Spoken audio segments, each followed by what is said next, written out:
Communism എന്ന് പറയുന്ന Semitic മതം കരുതുന്നത് നശിപ്പിച്ചുകൊണ്ട് നേടാം എന്നാണ്. ഹിന്ദുധർമ്മത്തെ രാഷ്ട്രീയ പാർട്ടി സംരക്ഷിക്കാൻ പറ്റില്ല. രാഷ്ട്രീയ പാർട്ടിയെ കൊണ്ട് കൂട്ടിക്കൂടുന്നൊരു പണിയല്ല. ഈ 4 സംസ്ഥാനങ്ങളെ ഭാരതത്തിൽ നിന്ന് അടർത്തി മാറ്റണം എന്ന് പറയുന്ന ചർച്ച നടത്തുന്ന ആളുകൾ ഉണ്ട് എന്നുള്ളത് യാഥാർത്ഥ്യമാണ്. ഹിന്ദുധർമ്മം വിശാലമാണ്, സ്വതന്ത്രമാണ്.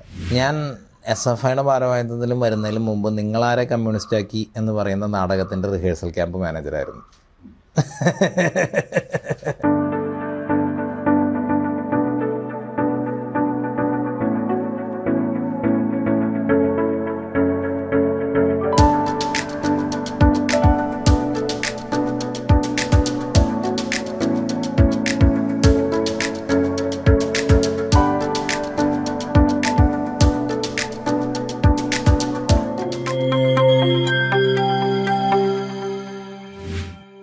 കുംഭമേളയുടെ ആശയം അവതരിപ്പിക്കുമ്പോഴും അത് തുടങ്ങുന്ന സമയത്തും പോലും കേരളത്തിൽ ഇങ്ങനെയൊരു വിജയിക്കുമോ എന്ന് വളരെ സംശയം ഉണ്ടായിരുന്നു. വിജയിക്കുമോ എന്ന് സംശയം ഉണ്ടായിരുന്നില്ല. അതായത് ഇത് 3 വർഷത്തിനുള്ളിൽ നടക്കും എന്ന് നമുക്ക് ഉറപ്പുണ്ടായിരുന്നു. 2028 ഇത് എല്ലാവരും ശ്രദ്ധിക്കുന്ന പണ്ട് എങ്ങനെയാണോ മാഘം അന്നത്തെ കാലത്ത് ഉള്ള പ്രൗഢിയോടുകൂടി നടന്നിരുന്നത്, അതേ അവസ്ഥയിൽ 12 വർഷത്തിൻ്റെ സമയം. ഇവിടെ സിംഹസ്ഥയാണ് നിളയെ സംബന്ധിച്ചിടത്തോളം പ്രാധാന്യമുള്ളത്. വ്യാഴം സിംഹരാശിയിൽ വരുന്ന സമയം, ആ മാഘം. അപ്പോൾ ആ സമയമാകുമ്പോഴേക്കും അത് ഭാരതത്തിലെ ആസ്തികമായിട്ടുള്ള ആളുകളെല്ലാവരും അറിയുന്നൊരവസ്ഥയിലെത്തും എന്നുള്ള ഒരു സങ്കല്പം നമുക്കുണ്ടായിരുന്നു. പക്ഷെ അങ്ങനെ ഒരു 3 വർഷം കൊണ്ട് പ്രതീക്ഷിച്ചത് 3 ദിവസം കൊണ്ട് ജനങ്ങളതിനെ ഏറ്റെടുത്തു എന്നുള്ളതാണ്. സ്വാമിജി, ഇത് മഹാമാഘത്തിനെ പറ്റി, അതിൻ്റെ ഹിസ്റ്ററിയെ പറ്റി പലതരത്തിലുള്ള തർക്കങ്ങൾ പറയുന്നുണ്ട്. അംഗമായിരുന്നു, അതിനെയാണ് മാമാങ്കം എന്ന് വെച്ചാൽ ഒരു വാർ ഫെസ്റ്റിവൽ ആയിരുന്നു. അതിൽ അല്ലാത്തതിന് രേഖകളില്ല എന്നാണ് പറയുന്നത്. പക്ഷേ മറ്റു ചിലർ, ജയരാജ് മിത്രജിയെ പോലെയുള്ള അവർ പറയുന്നത് പണ്ട് താങ്കളും പറയുന്നത് പോലെ ഒരു വാഗ്വാദത്തിനും ഫിലോസഫിക്കൽ ചിന്തകൾക്കുമൊക്കെ ഉള്ളൊരു വേദിയായിരുന്നു എന്ന്. ഏതാണ് ഇതിൽ ശരി? അതായത് ഈ മാമാങ്കം എന്ന് പറയുന്ന വാക്ക് തന്നെ നമ്മൾ ഇന്ന് അംഗം എന്ന് പറയുന്ന വാക്കുമായിട്ടൊരു ബന്ധമില്ലാത്തതാണ്. മഹാമാഘം അല്ലെങ്കിൽ മഹാമകം, മാഘത്തിൻ്റെ മലയാളമാണ് മകം. എന്തുകൊണ്ടാണ് ശകവർഷത്തിൽ മാസങ്ങൾക്ക് പേരിടുന്നതെന്ന് ചോദിച്ചാൽ, പഴയ കാലത്ത് പൂർണിമ വന്നിരുന്ന നക്ഷത്രങ്ങളുടെ പേരാണ് ആ മാസത്തിന് വരിക. അപ്പം മകം നക്ഷത്രത്തിലാണ് പഴയ കാലത്ത് ഈ മാസത്തെ പൗർണമി വരാറ്. അപ്പോൾ ആ മാസത്തെ മാഘം എന്ന് വിളിച്ചു. പൂയം വരുന്ന പൗഷ്യം എന്ന് പറയുന്നത് തൊട്ട് മുമ്പത്തെ പൗഷ മാസം. അപ്പം അങ്ങനെ ആ രീതിയിലാണ് മാസങ്ങൾക്ക് പേര് വരുന്നത്. അപ്പോൾ ആ വൈശിഷ്ട്യമാർന്ന ആചരണം ഭാരതത്തിൽ മുഴുവനായിട്ടുള്ളതാണ്. മാഘമാസത്തിൽ ഏറ്റവും വിശേഷമായിട്ടുള്ളത് പ്രയാഗ്രാജിലാണ്. പ്രയാഗ്രാജിൽ എല്ലാ വർഷവും തുടർച്ചയായി ഏതാണ്ട് 18 കോടി ആളുകളോ മറ്റോ ആണ് ഇപ്പോൾ ഇതുവരെ മാഘത്തിന് സ്നാനം കഴിഞ്ഞത്. അത് ഏതാണ്ടൊരു 75 ലക്ഷത്തോളം ആളുകൾ അവിടെ സ്ഥിരമായി താമസിച്ച് കൽപ്പവാസം ചെയ്യുന്നുണ്ട്. 2 തരത്തിൽ മാഘം പരമ്പരകളായിട്ട് കണക്കാക്കും. ഒന്നുകിൽ പൂർണിമ തൊട്ട് പൂർണിമ വരെ പൂർണിമാന്തം എന്ന് പറയും, അല്ലെങ്കിൽ അമാവാസി തൊട്ട് അമാവാസി വരെ അമാന്തം എന്ന് പറയും. അപ്പോൾ ഈ മാഘം എന്ന് പറയുന്ന ആചരണം പൗരാണിക കാലം മുതൽ മുഴുവൻ ഭാരതത്തിലുള്ളതാണ്. പൂർണ്ണമായിട്ടും അതൊരു മാസക്കാലത്ത് പൂർണ്ണമായിട്ടും നടക്കുന്നത് പ്രയാഗ്രാജിലും തിരുനാവായിലുമായിരുന്നു. ഇപ്പോൾ ഈ അംഗമെന്ന് പറയുന്ന ഇന്നത്തെ കാലത്തുണ്ടായിരുന്ന സാമൂതിരിപ്പാടും വള്ളുവക്കോനാതിരിയും തമ്മിലുള്ളൊരു യുദ്ധം വരുന്നത് വളരെ റീസെൻറ്റ് ഹിസ്റ്ററിയിലാണ്. അപ്പോൾ അതിനു മുമ്പ് വള്ളുവക്കോനാതിരി മാഘം നടത്തിയിരുന്നു. വള്ളുവക്കോനാതിരിയിൽ നിന്നാണ് സാമൂതിരിപ്പാട് പിടിച്ചെടുക്കുന്നത്. അപ്പോൾ തൊട്ടാണ് ഈ യുദ്ധം വരുന്നത്. അതിനു മുമ്പ് ഈ മഹാമാഘം അല്ലെങ്കിൽ മഹാമകം ഇത് ലോപിച്ചിട്ടാണ് മാമാങ്കമാകുന്നത്. ഇപ്പോൾ ഋഷിനാഗക്കുളമാണ് എറണാകുളമായത്.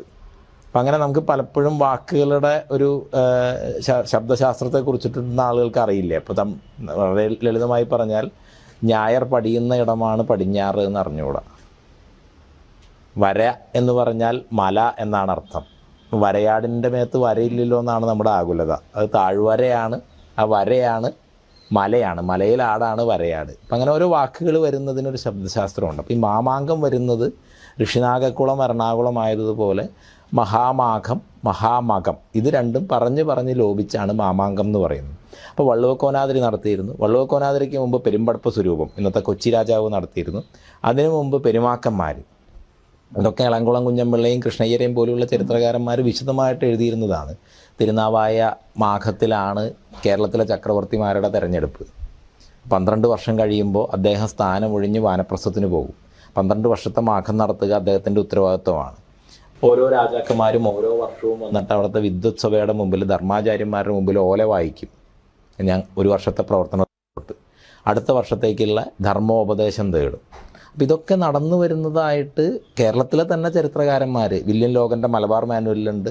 ഇപ്പോൾ സാമൂതിരി തന്നെ ആ സമയത്ത് ഇത് പിടിച്ചെടുക്കുന്നതിനെ കുറിച്ചിട്ടുള്ള ചർച്ചകൾ വരുമ്പോൾ അദ്ദേഹം അതിന് ഈ സമയത്ത് നിളയിൽ ഗംഗയാണ് എന്നുള്ള പ്രാധാന്യത്തെക്കുറിച്ച് പറയുന്നുണ്ട്, ഇതിൻ്റെ ഈ വള്ളുവക്കോനാതിരിൽ നിന്ന് പിടിച്ചെടുക്കുന്നതിനെക്കുറിച്ച്. അപ്പോൾ വളരെ റീസെൻറ്റ് ഹിസ്റ്ററിയിലാണ് ഈ അവിടുത്തെ ഒരു യുദ്ധം നടക്കുന്നു എന്ന് പറയുന്ന ഒരു സാഹചര്യം ഉണ്ടാകുന്നത് തന്നെ. ഇപ്പോൾ തൃശ്ശൂർ പൂരത്തിൽ വെടിക്കെട്ടപകടം നടക്കുന്നുണ്ട് പല സമയത്തും. അതുകൊണ്ട് വെടിക്കെട്ടപകടമല്ല തൃശ്ശൂർ പൂരം, അല്ലെങ്കിൽ അവിടെ പൂരം എക്സിബിഷൻ നടക്കുന്നുണ്ട്, ആ എക്സിബിഷനല്ല തൃശ്ശൂർ പൂരം. അതൊക്കെ അനുഷ്ഠാനത്തിൻ്റെ ഭാഗമായിട്ട് അവിടെ ഉണ്ടാകുന്ന ചില സംഭവങ്ങളോ മറ്റുള്ള കാര്യങ്ങളോ ആണ്. അപ്പോൾ അതുപോലെ മാഘത്തിൽ മഹാമാഘം ലോപിച്ചുണ്ടായ വാക്കാണ് മാമാങ്കം. ഇപ്പോൾ പരഹിതം എന്ന് പറയുന്ന കാലഗണനയെ സംബന്ധിച്ചിട്ടുള്ള ഒരു സിദ്ധാന്തമുണ്ട്. അപ്പോൾ പരഹിതത്തിൻ്റെ പ്രാമാണികമാകുന്നത് മാഘത്തിലെ വിദ്വത് സഭ ചർച്ച ചെയ്തിട്ടാണ്. ഒരുപാട് കേരളത്തിലെ പ്രാചീനമായിട്ടുള്ള ഗണിത ഗ്രന്ഥങ്ങൾ, വൈദിക ഗ്രന്ഥങ്ങൾ, ജ്യോതിശാസ്ത്രപരമായിട്ടുള്ള നിഗമനങ്ങൾ, ഇതെല്ലാം മാഘത്തിലെ വിദ്വത് സഭ ചർച്ച ചെയ്ത് പ്രമാണിക്കപ്പെട്ടത് എന്നുള്ള പശ്ചാത്തലത്തിലാണ് കേരളത്തിൽ മുഴുവൻ അല്ലെങ്കിൽ ഭാരതത്തിൽ മുഴുവൻ അതിനെ മുന്നോട്ട് പോകുന്നത്. അപ്പം അത്രയൊക്കെ ഇത് കേരളത്തിൻ്റെ പഴയകാല ചരിത്ര പുസ്തകങ്ങളിലും ശാസ്ത്രഗ്രന്ഥങ്ങളിലും ഒക്കെ ഉള്ള കാര്യം തന്നെയാണ്. ഇവിടെ ഇങ്ങനെ ഒരു ഇത് റിവൈവ് ചെയ്യാനായിട്ടുള്ള ആ ഒരു അതിനൊരു സ്റ്റാർട്ടിംഗ് പോയിന്റ് എവിടെ നിന്നായിരുന്നു? ഇതിന് സ്വാതന്ത്ര്യത്തിന് ശേഷം, അതായത് 260-70 വർഷങ്ങൾക്ക് മുമ്പ് ആണ് ഇത്. ബ്രിട്ടീഷ് ഭരണകാലത്താണ് ടിപ്പുവിൻ്റെ ആക്രമണവും എല്ലാം കൂടി നടക്കുന്ന ഒരു കാലഘട്ടത്തിലാണ് ഇത് നിർത്തലാക്കപ്പെടുന്നത്. വൈദേശികമായിട്ടുള്ള ആക്രമണങ്ങളും അധിനിവേശ ഭരണകൂടവും എല്ലാം ചേർന്നു. ആ നിർത്തലാക്കപ്പെട്ട സ്വാതന്ത്ര്യം വരെ അത് അങ്ങനെ തന്നെ തുടർന്നു. സ്വാതന്ത്ര്യത്തിന് ശേഷം നിരവധി ശ്രമങ്ങൾ 60കളിലും 70കളിലും ഒക്കെ ഇതിനെ ഒന്ന് പുനരുജ്ജീവിപ്പിക്കാൻ വേണ്ടി പല ഭാഗത്തു നിന്നുണ്ടായിട്ടുണ്ട്. ഇപ്പോൾ തിരുവിതാംകൂർ അടക്കമുള്ള രാജാക്കന്മാരുടെ ഭാഗത്ത് നിന്നുണ്ടായിട്ടുണ്ട്. അവർ ഏതോ ഒരു പ്രശ്നവിചാരത്തെയൊക്കെ തുറന്ന് 1-2 വർഷം വന്ന് ഓല വായിക്കുക, അങ്ങനെയുള്ള കാര്യങ്ങളൊക്കെ ചടങ്ങ് എന്നുള്ള നിലയിൽ ചെയ്തിരുന്നു. അങ്ങനെ പല പരിശ്രമങ്ങൾ പലതരത്തിൽ, ഇപ്പോൾ പി പരമേശ്വർജിയെ പോലുള്ള ആളുകൾ അതിനെ പുനരുജ്ജീവിപ്പിക്കുന്നതിന് വേണ്ടിയിട്ടുള്ള കാര്യങ്ങൾ ആലോചിച്ചിരുന്നു. അവസാനം ഒരു വർഷം ഉണ്ടാവും, 2 വർഷം ഉണ്ടാവും, അത് കഴിഞ്ഞാൽ അത് മുടങ്ങും, തുടർച്ചയുണ്ടാവില്ല. 2016 മുതലാണ് പ്രദേശത്തായിട്ടുള്ള കുറച്ച് പേര് ചേർന്ന്, അത് അവിടുത്തെ തിരുനാവായയിലെ മേൽശാന്തിയുടെ ഒരു ഗണപതി ഹോമവും ഒരു നിളാപൂജയും അത്രമാത്രമേ അന്ന് നടന്നിട്ടുള്ളൂ. പക്ഷെ അങ്ങനെ അന്ന് തൊട്ട് തുടർച്ചയായിട്ട് എന്ന് പറയുന്ന രീതിയിൽ, എന്നാലും 1-2 കൊല്ലം മുടക്കമൊക്കെ ഉണ്ടായി, കോവിഡും മറ്റുള്ള കാര്യങ്ങളൊക്കെ കൊണ്ട്. പക്ഷെ എന്നാലും തുടർച്ചയായിട്ട് ഈ നിളാപൂജയും ചെറിയ പൂജകളും കാര്യങ്ങളൊക്കെ ആയിട്ട് നടന്നു വരുന്നുണ്ട്. പക്ഷെ അവരറിയാതെ തന്നെ ഈ 2016 എന്ന് പറയുന്നത് നിളയെ സംബന്ധിച്ച് 12 വർഷം കൂടുമ്പോൾ ഉള്ള മഹത്തരമായിട്ടുള്ള സിംഹസ്ഥിയായിരുന്നു. അവർക്കത് അറിയണ്ടായിരുന്നില്ല, അവരറിഞ്ഞിട്ടല്ല തുടങ്ങിയത്. പക്ഷേ സാഹചര്യങ്ങൾ രൂപപ്പെട്ടു വന്ന് 2016 ഈ അടുത്ത കാലത്ത് തുടർച്ചയായുള്ള ഇത് നിളാപൂജ ആരംഭിച്ചു എന്ന് പറയാം. അപ്പോൾ അവിടുത്തെ പ്രാദേശികമായിട്ട് ഇത് നടത്തുന്ന ആളുകളാണ് ഈ കാര്യത്തിൽ സന്യാസിമാരുടെ കുറച്ചുകൂടി ഒരു ഇൻവോൾവ്മെൻറ്റ്. ഇപ്പോൾ അവർ സന്യാസി സംഗമമൊക്കെ നടത്താറുണ്ട്, പക്ഷേ എൻ്റെ സംഘാടനത്തിലും ഒരു ഇൻവോൾവ്മെൻ്റ് ആവശ്യമാണ്. ഉത്തര ഭാരതത്തിൽ നിന്നുള്ള കുറച്ച് സന്യാസിമാരെയൊക്കെ കൂടി പങ്കെടുപ്പിക്കണം എന്നുള്ള രീതിയിലൊക്കെയാണ് നമ്മളുടെ അടുത്ത് ഈ കാര്യങ്ങൾ വന്ന് പറയുന്നത്. അപ്പോൾ ഈ കാര്യങ്ങൾ വന്ന് പറയുന്ന സമയത്ത് അതിലിടപെടുമ്പോഴാണ് ഇത് വിശിഷ്ടമായിട്ടുള്ള, പ്രയാഗ്രാജിലെ വിശിഷ്ടമായിട്ടുള്ള മാഘം തന്നെയാണ് ഇവിടെയും പൗരാണികമായി ആചരിച്ചു വന്നിരുന്നതെന്ന് മനസ്സിലാവുന്നത്. അപ്പോൾ സ്വാമിജിയായിട്ട് കോണ്ടാക്ട് ചെയ്യുന്നത് എന്നാണ് ഇവർ വന്ന് സ്വാമിജിയെ കാണുന്നത് കുംഭമേളയൊക്കെ കഴിഞ്ഞിട്ട് ഉള്ള, അതായത് ഞാൻ കേരളത്തിൽ വരുന്നത് മാർച്ച് മാസത്തിലൊക്കെയാണ്, ഒരു ഏപ്രിൽ മെയ് സമയത്തൊക്കെയാണ് ആദ്യമായിട്ട് ഇതൊന്ന് സംസാരിക്കുന്നത്. പല കാര്യങ്ങളും പല ആളുകളും സംസാരിക്കുന്നതിൻ്റെ കൂട്ടത്തിൽ സംസാരിച്ചു എന്നുള്ളതേ ഉള്ളൂ. പിന്നെ കഴിഞ്ഞ നവംബറിൽ വീണ്ടും ഇവർ ഈ കാര്യം, ഇത് അടുത്ത ജനുവരിയിലാണ് അത് നടത്തണം എന്നുള്ള രീതിയിൽ അത് ക്ഷണിക്കാൻ കൂടി വേണ്ടി വന്നതാണ്. അതിനു വേണ്ടി കാര്യങ്ങളൊക്കെ ആലോചിച്ച് കഴിഞ്ഞപ്പോഴാണ് ഇതിനിങ്ങനൊരു പ്രാധാന്യമുണ്ട്. അപ്പോൾ ആ പ്രാധാന്യത്തെ ജനങ്ങളെ അറിയിക്കുക, ആ മാഘത്തിൻ്റെ ചിട്ടകളിലേക്ക് ഇതിനെ ഒന്ന് ക്രമീകരിക്കുക. ഇതാണ് ഈ വർഷം ചിന്തിച്ചിരുന്നത്. ഈ 2 വർഷത്തെ ഒരു പ്ലാനിങ് കൊണ്ട് തന്നെ ഇത്ര വലിയൊരു ഫെസ്റ്റിവൽ നടത്താനായിട്ട് സാധിച്ചു എന്നാണ് പറയുന്നത്. 2 മാസത്തെ 2 മാസത്തെ പ്ലാനിംഗ് ഒന്നും പറയാൻ പറ്റില്ല. നവംബർ 23 മറ്റോ ആണ് ഇതിൻ്റെ ഒരു ആലോചനാ യോഗം ചേരുന്നത്. ഉടനെ പഞ്ചായത്ത് തിരഞ്ഞെടുപ്പായി. ഇതുമായി ബന്ധപ്പെട്ടിട്ടുള്ള ആളുകളൊക്കെ ഒന്നുകിൽ അവർ സ്ഥാനാർത്ഥിയാണ്, അല്ലെങ്കിൽ ഭാര്യ സ്ഥാനാർത്ഥിയാണ്, അല്ലെങ്കിൽ അമ്മ സ്ഥാനാർത്ഥിയാണ് എന്നുള്ള അവസ്ഥയിലാണ്. അപ്പോൾ അതൊക്കെ കഴിഞ്ഞ് ഡിസംബർ 20 ഇതിൻ്റെ കാര്യങ്ങളിലേക്ക് കടക്കുന്നത്. അപ്പോൾ ഡിസംബർ 20 കടക്കുമ്പോൾ പോലും പ്രയാഗിൽ ജനുവരി 3 മാഘം തുടങ്ങുകയാണ്. അപ്പോൾ ഞങ്ങൾ കുറച്ച് പേരൊക്കെ അതുമായിട്ട് ബന്ധപ്പെട്ട് നിൽക്കുന്നതാണ്. അപ്പോൾ ഒരു 3 ആഴ്ചത്തെ ഒരു ആലോചനയും തയ്യാറെടുപ്പുമാണ് ഇതിന് പൂർണ്ണമായിട്ടും ഉണ്ടായിരുന്നത്. ഇതിൻ്റെ ഈ ഒരു രീതിയിലേക്കൊരു വളർച്ചയ്ക്ക് ഉണ്ടായിരുന്നത് ഒരാഴ്ച തൊട്ടൊരു 10 ദിവസം വരെയുള്ള തയ്യാറെടുപ്പ്. അതിൻ്റെ തയ്യാറെടുപ്പുകൾ എന്തെങ്കിലും തരത്തിലുള്ള ഒരു വീഴ്ച പറ്റിയതായിട്ട് തോന്നുന്നുണ്ടോ? ഈ തുടക്കത്തിലൊക്കെ കുറച്ച് പ്രശ്നങ്ങളുണ്ടായിരുന്നു ഗവൺമെൻറ്റുമായിട്ട് ബന്ധപ്പെട്ടിട്ട്, പാലം പണിയായിട്ടൊക്കെ ബന്ധപ്പെട്ടിട്ട്. അപ്പോൾ അതെന്തെങ്കിലും ഒരു കമ്മ്യൂണിക്കേഷൻ ഗ്യാപ്പോ അത്തരത്തിലുള്ള പ്രശ്നങ്ങളാണെന്ന് തോന്നിയിട്ടുണ്ടോ?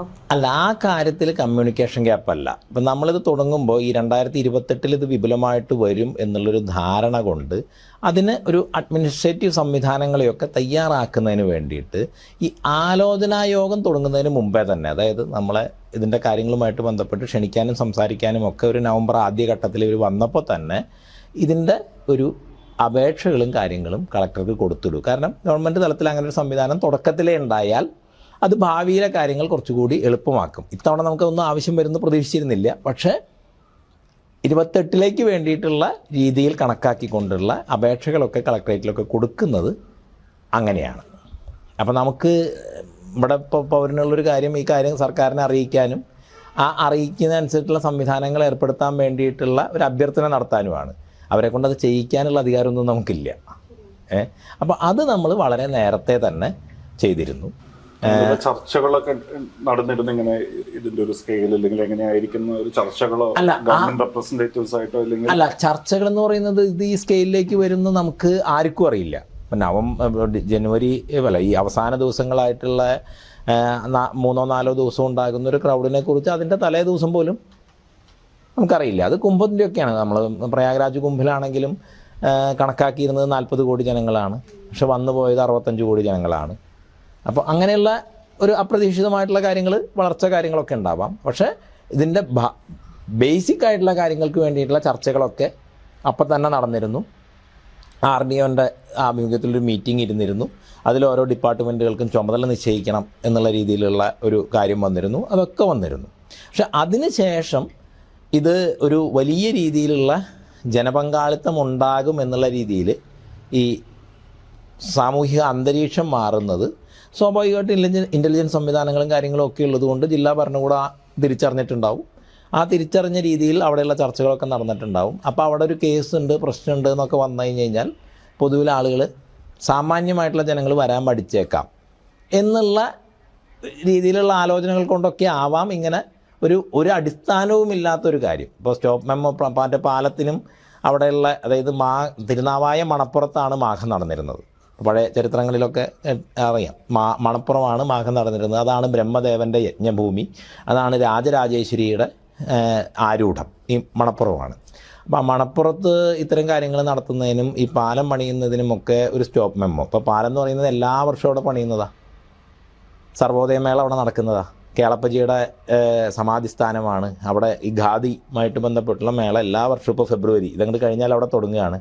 അത്ര വലിയ ആളുകളൊന്നുമില്ല, ഒരു 4000-5000 പേരൊക്കെ വരാറുള്ളൂ. പക്ഷേ അതിന് വേണ്ടിയിട്ട് ഈ പാലം അവിടെ എല്ലാ വർഷവും പണിയുന്നതാണ്. അവിടെ പുതിയൊരു കാര്യമല്ല. പിന്നെ കേരളത്തിലാണെങ്കിൽ ഒരുപാട് കാര്യങ്ങളിൽ, ഇപ്പം ചെറുകോൽപ്പുഴ കൺവെൻഷൻ നടക്കുന്നത്, ആലുവയിലുള്ള ഇപ്പം അത് പെർമനൻറ്റ് പാലമാക്കി, പക്ഷേ ആലുവ മണപ്പുറത്തേക്കുള്ള താൽക്കാലിക പാലം. പിന്നെ ഇവിടെ കുറ്റിപ്പുറത്ത് തന്നെയാണെന്നുണ്ടെന്നുണ്ടെങ്കിലും എനിക്ക് കൃത്യമായിട്ട് സംഘടനകൾ അറിയില്ല. പക്ഷേ മുസ്ലിം സംഘടനകളുടെയൊക്കെ ഒരുപാട് യോഗങ്ങൾ ഈ കുറ്റിപ്പുറം തൊട്ട് തിരുനാവായ വരെയുള്ള ആ മണപ്പുറം പ്രദേശങ്ങളിൽ ഈ കഴിഞ്ഞ വർഷങ്ങളിലൊക്കെ അടക്കം നടക്കുന്നതാണ്. അപ്പം ഇതിനൊക്കെയുള്ള സംവിധാനങ്ങൾ അവിടെ സ്വാഭാവികമായിട്ടുള്ളതാണ്, ഒന്നും പുതുതായിട്ടുള്ള കാര്യമല്ല. അപ്പോൾ അതിൽ ഇത് വെറുതെ ഒരു സാങ്കേതികമായിട്ടുള്ള ഒരു പ്രശ്നം ഉണ്ടാക്കുക, അങ്ങനെ പ്രശ്നമുള്ളൊരു അന്തരീക്ഷമാണ് എന്ന് പറയുന്നൊരു വാർത്ത വന്ന് സാമാന്യ ജനത്തെ, ഒരു ഹൈന്ദവബോധം സ്വമേധയുള്ള ആളുകൾ എന്തായാലും വരും, പക്ഷെ അതല്ലാത്ത ആളുകൾ വരുന്നതിനെ തടയുക എന്നുള്ള ഒരു ചിന്തയിൽ നിന്നാവാമെന്ന് തോന്നുന്നു. ജില്ലാ ഭരണകൂടത്തിൽ നിന്ന് അത്തരൊരു സമീപനം ഉണ്ടായത്. ഈ തടയുക എന്ന് പറഞ്ഞല്ലോ, അപ്പം അതിന്റെ പർപ്പസ് എന്തായിരിക്കും? എന്തുകൊണ്ടാണ് ആളുകൾ ഇങ്ങോട്ട് വരണ്ട എന്ന് ഒരു തീരുമാനിക്കുന്നത്? അത് അവരോട് ചോദിക്കണം.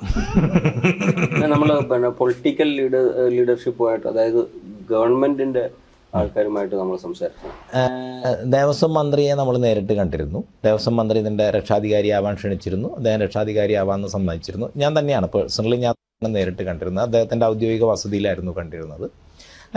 ഈ അദ്ദേഹത്തിൻ്റെ ഒരു സൗകര്യം നോക്കി നമുക്ക് ഡേറ്റ് നിശ്ചയിക്കാൻ പറ്റുന്നൊരു കാര്യമല്ല. കാരണം മാഘം ഒരു കൃത്യമായിട്ടുള്ള തീയതി ഉള്ളതാണ്.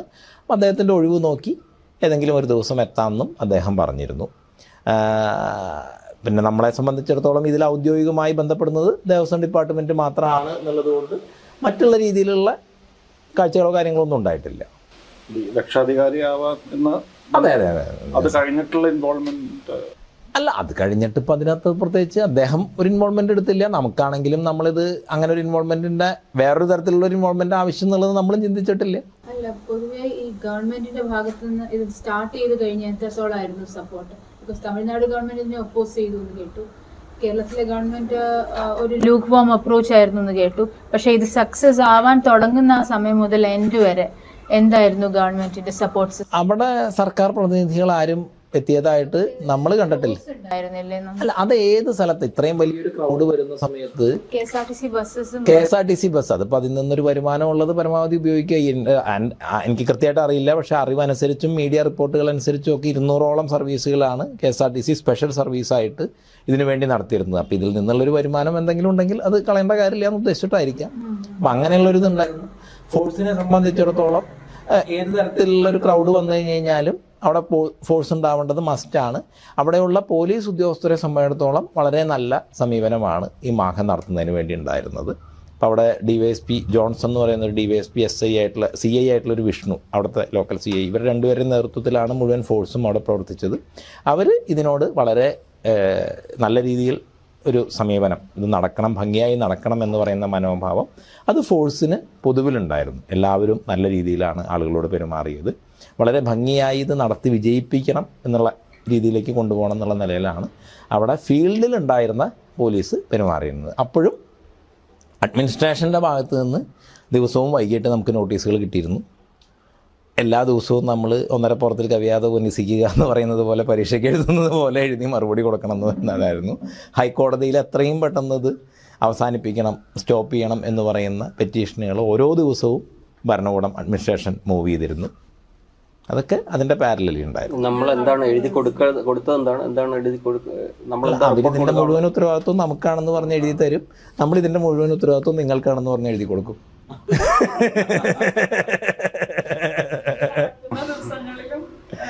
എല്ലാ ദിവസവും അതൊരു ചടങ്ങായിരുന്നു. മാഘത്തിന് പൊതുവിൽ പുറത്തു പറയാത്തൊരു ചടങ്ങായിരുന്നു അത്. വാസവ മിനിസ്റ്ററിന്റെ കാര്യം പറഞ്ഞല്ലോ, അപ്പോൾ അവിടുത്തെ മറ്റ് രാഷ്ട്രീയ പാർട്ടികൾ, MLA ആണെങ്കിലും MP ആണെങ്കിലും വേറെ ഏത് രാഷ്ട്രീയ പാർട്ടികളിലെ അംഗങ്ങളാണെങ്കിലും എന്തെങ്കിലും തരത്തിലുള്ള സഹകരണം ഇതിലുണ്ടായിട്ടുണ്ടോ? ഭാരതീയ ജനതാ പാർട്ടിയുടെ ഭാഗത്തിൽ കേന്ദ്ര സർക്കാരിൻ്റെ പ്രതിനിധികൾ അവിടുത്തെ അത് ഭരിക്കുന്ന പാർട്ടി എന്നുള്ള നിലയിൽ നമുക്ക് സ്പെഷ്യൽ ട്രെയിൻ അനുവദിക്കുന്നതിന് പഴയ ഗവർണറായിരുന്നിട്ടുള്ള കുമ്മനം രാജശേഖരൻ, പിന്നെ BJPയുടെ സംസ്ഥാന പ്രസിഡൻ്റായിട്ടുള്ള രാജീവ് ചന്ദ്രശേഖർജി, അവരൊക്കെ വളരെ സജീവമായിട്ട് ആ കാര്യങ്ങളിൽ നമ്മളെ സഹായിച്ചിരുന്നു. BJPയുടെ ഒരുവിധ പല നേതൃത്വ തലത്തിലുള്ള ആളുകളും മാഘത്തിന് സ്നാനം ചെയ്യാനും മാഘത്തിൽ പങ്കെടുക്കാനും ഒക്കെ അവിടെ എത്തിയിരുന്നു. മറ്റുള്ള പാർട്ടികളുടെ കോൺഗ്രസിൻ്റെ പ്രാദേശിക തലത്തിലുള്ള ചില ലീഡേഴ്സൊക്കെ അവിടെ വന്നിരുന്നതായിട്ട് അങ്ങനെ പരിചയപ്പെട്ടതായിട്ടുള്ളൊരു ഇതുണ്ട്. പ്രധാനപ്പെട്ട ആളുകളാരും എത്തിച്ചേർന്നതായിട്ട് കണ്ടിട്ടില്ല. പൊതുവേ ആദ്യം നടത്താനായിട്ട് ആ ഒരു പ്രപ്പോസൽ വന്നിരുന്നില്ല. അതപ്പോ ഇവിടെ നിന്നുള്ള ഈ സന്യാസി സമൂഹത്തിന് മാത്രമാണോ, അല്ല ഈ സംഘപരിവാറിനോ അല്ലെങ്കിൽ അങ്ങനത്തെ ബോഡീസിനോ അതിൽ വല്ല ഇതുണ്ടായിരുന്നു, റോൾ ഉണ്ടായിരുന്നു? ഇല്ല. സന്യാസി ജൂനാഘാട കുംഭമേളകൾ നടത്തുന്ന ജൂനാഘാട അമൃതാനന്ദമയി മഠം അമ്മ അതിൻ്റെ മുഖ്യ രക്ഷാധികാരിയാണ്. അപ്പം അമ്മയുടെ ഒരു ആശീർവാദത്തോട് കൂടിയിട്ട് അഖാഡയുടെ സന്യാസിമാരുടെ ഒരു നേതൃത്വത്തിൽ കേരളത്തിലെ എല്ലാ സന്യാസിമാരും എല്ലാ ധാർമ്മിക ആചാര്യന്മാരും ചേർന്ന് നടത്തുക എന്നുള്ള ഒരു സംഗതി തന്നെയായിരുന്നു. അല്ല, ആദ്യം വന്ന ഒരു റിക്വസ്റ്റ് വന്നു എന്ന് പറഞ്ഞില്ല, അവിടെ വന്ന് കണ്ടിരുന്നു, ഇവിടെ ഇത് ഡ്രൈവ് ചെയ്യണം. ക്ഷേത്രത്തിലെ മേൽശാന്തിയും എക്സിക്യൂട്ടീവ് കോവിലകത്തിൻ്റെ കോട്ടക്കൽ കോവിലകത്തിൻ്റെ സാമൂതിരി കോവിലകവുമായിട്ട് ബന്ധപ്പെട്ടാണ്. കോട്ടക്കൽ കോവിലകത്തിൻ്റെ ദിലീപ് രാജ എന്ന് പറയുന്ന അതിൻ്റെ രാജപ്രതിനിധിയും ക്ഷേത്ര എക്സിക്യൂട്ടീവ് ഓഫീസറും അവരാണ് വന്നിരുന്നത്. സ്വാമിജിക്ക് എന്താ സന്യസിക്കണം എന്ന് തോന്നിയത്? This is like the extreme of what you were before. അപ്പോൾ അങ്ങനെ ചെയ്യണം എന്ന് തോന്നിയത് എന്താണ്? ആ മൊമെന്റ് എപ്പോഴാണ് അങ്ങനെ ചെയ്യാൻ തോന്നിയത്? അല്ല, അതും ഈ സ്വാഭാവികമായിട്ട്, കാരണം നമ്മൾ അഖാഡയുടെ കാര്യക്രമങ്ങളിൽ കൂടുതൽ ബന്ധപ്പെടുന്നു, ആശ്രമങ്ങളുടെ കാര്യക്രമങ്ങളിലും പൊതുവെയുള്ള ആശ്രമങ്ങളുടെ കാര്യക്രമങ്ങളിലും കൂടുതൽ ബന്ധപ്പെടുന്നു. സ്വാഭാവികമായിട്ടും നമ്മളുടെ ഒരു താല്പര്യം കൊണ്ട് അതിൻ്റെ പഠനങ്ങളിലേക്കും കാര്യങ്ങളിലേക്കും ഒക്കെ കടക്കുന്നു. അങ്ങനെ ക്രമാനുഗതമായിട്ട് നമ്മൾ അതിലേക്ക്, അപ്പോൾ അതിനകത്ത് അങ്ങനെ ആ ഒരു പഠനത്തിൻ്റെ കൺഫ്യൂഷൻ ഉണ്ടായിട്ടുണ്ട്. ബിക്കോസ് വേറൊരു ഫിലോസഫിയിൽ നിന്ന് ഇതിലോട്ട് വരികയാണ്. അപ്പോൾ ആ ഫിലോസഫി ആയിട്ട് ഒരു കോൺഫ്ലിക്റ്റ് തോന്നിയിട്ടുണ്ടോ? ഞാൻ SFIയുടെ ഭാരവാഹിത്വത്തിലും വരുന്നതിന് മുമ്പ് നിങ്ങളാരെ കമ്മ്യൂണിസ്റ്റാക്കി എന്ന് പറയുന്ന നാടകത്തിൻ്റെ റിഹേഴ്സൽ ക്യാമ്പ് മാനേജറായിരുന്നു.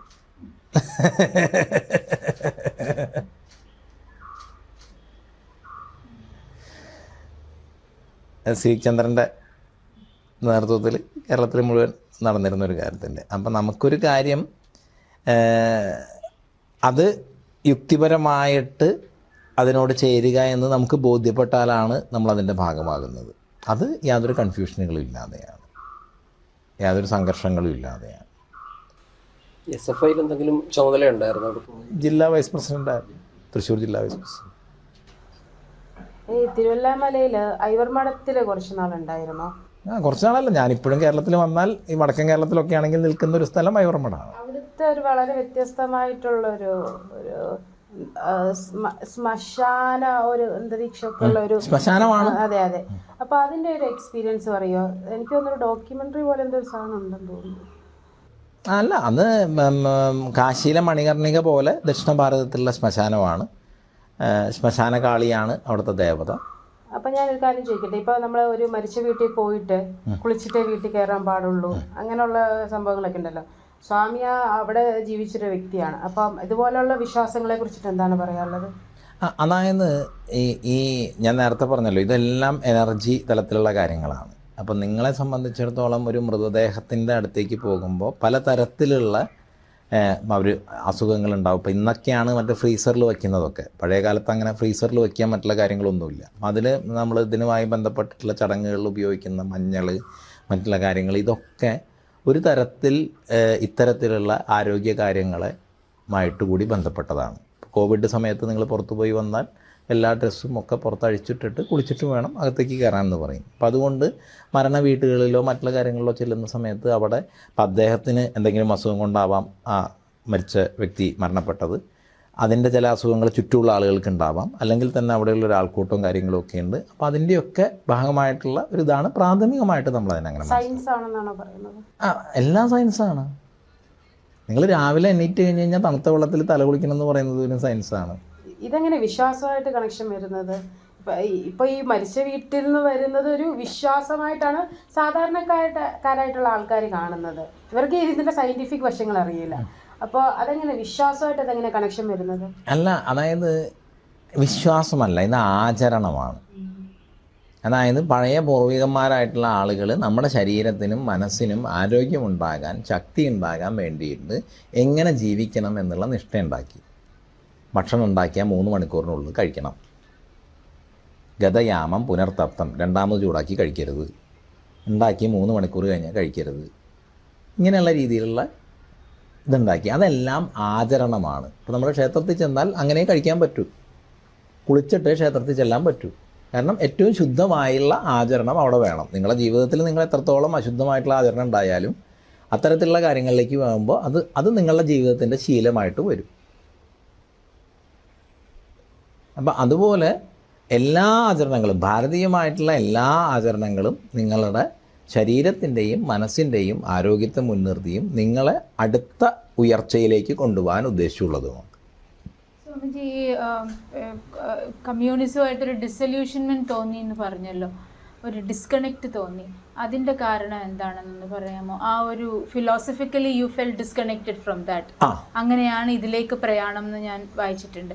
ആ ഒരു കാലഘട്ടവും അതിൻ്റെ പുറകിലത്തെ വികാരം അല്ല, രണ്ടും ഏതാണ്ട് ഒരേപോലെയാണ്. നമ്മൾ ഭാരതീയമായിട്ടുള്ള ആധ്യാത്മികമായിട്ടുള്ള പന്ഥാവിലേക്ക് നമ്മൾ കൂടുതൽ ഇറങ്ങിച്ചെല്ലും തോറും നേരെ വിപരീതമായിട്ട് നിൽക്കുന്ന, നമ്മൾ നിന്നിരുന്ന കാര്യങ്ങളുമായിട്ട് എപ്പോഴും അത് ചേർത്ത്. വിപരീതമാണോ? ബിക്കോസ് അവിടെയും പറയുന്നത് ഇക്വാലിറ്റി, ലിബർട്ടി, ഫ്രറ്റേണിറ്റി. ഇവിടെ പറയുന്നതും ആത്മനോ മോക്ഷാർത്ഥം, ഇവിടെ ജഗദ്ഹിതായച്ച, എല്ലാം അത് രണ്ടും ഏതോ ഒരു തലത്തിൽ ഒരുമിക്കുന്നില്ലേ? ഒരു തലത്തിലും ഒരുമിക്കുന്നില്ല. കാരണം ഈ കമ്മ്യൂണിസം എന്ന് പറയുന്ന സെമറ്റിക് മതം കരുതുന്നത് നശിപ്പിച്ചുകൊണ്ട് നേടാം എന്നാണ്. ഇവിടെ നിലനിർത്തിക്കൊണ്ട് നേടാം എന്നാണ്.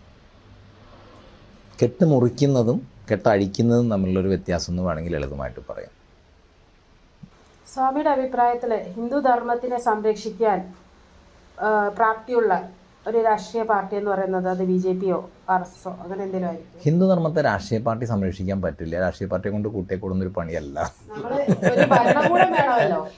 ഇത് നേരത്തെ പറഞ്ഞല്ലോ, ഒരു നേരത്തെ അല്ല, ധർമ്മമാണ് ഭരണകൂടത്തെ നിലനിർത്തുന്നതും സംരക്ഷിക്കുന്നതും. ഭരണകൂടമല്ല ധർമ്മത്തെ നേരത്തെ നിലനിർത്തുന്നത്. പറഞ്ഞിരുന്നല്ലോ, ഇപ്പൊ ഒരു ധർമ്മത്തിനെ കീപ്പ് ചെയ്യാനായിട്ട് ധാർമ്മിക വ്യവസ്ഥയെ പരിപാലിക്കുന്നത് രാജാക്കന്മാരായിരുന്നു.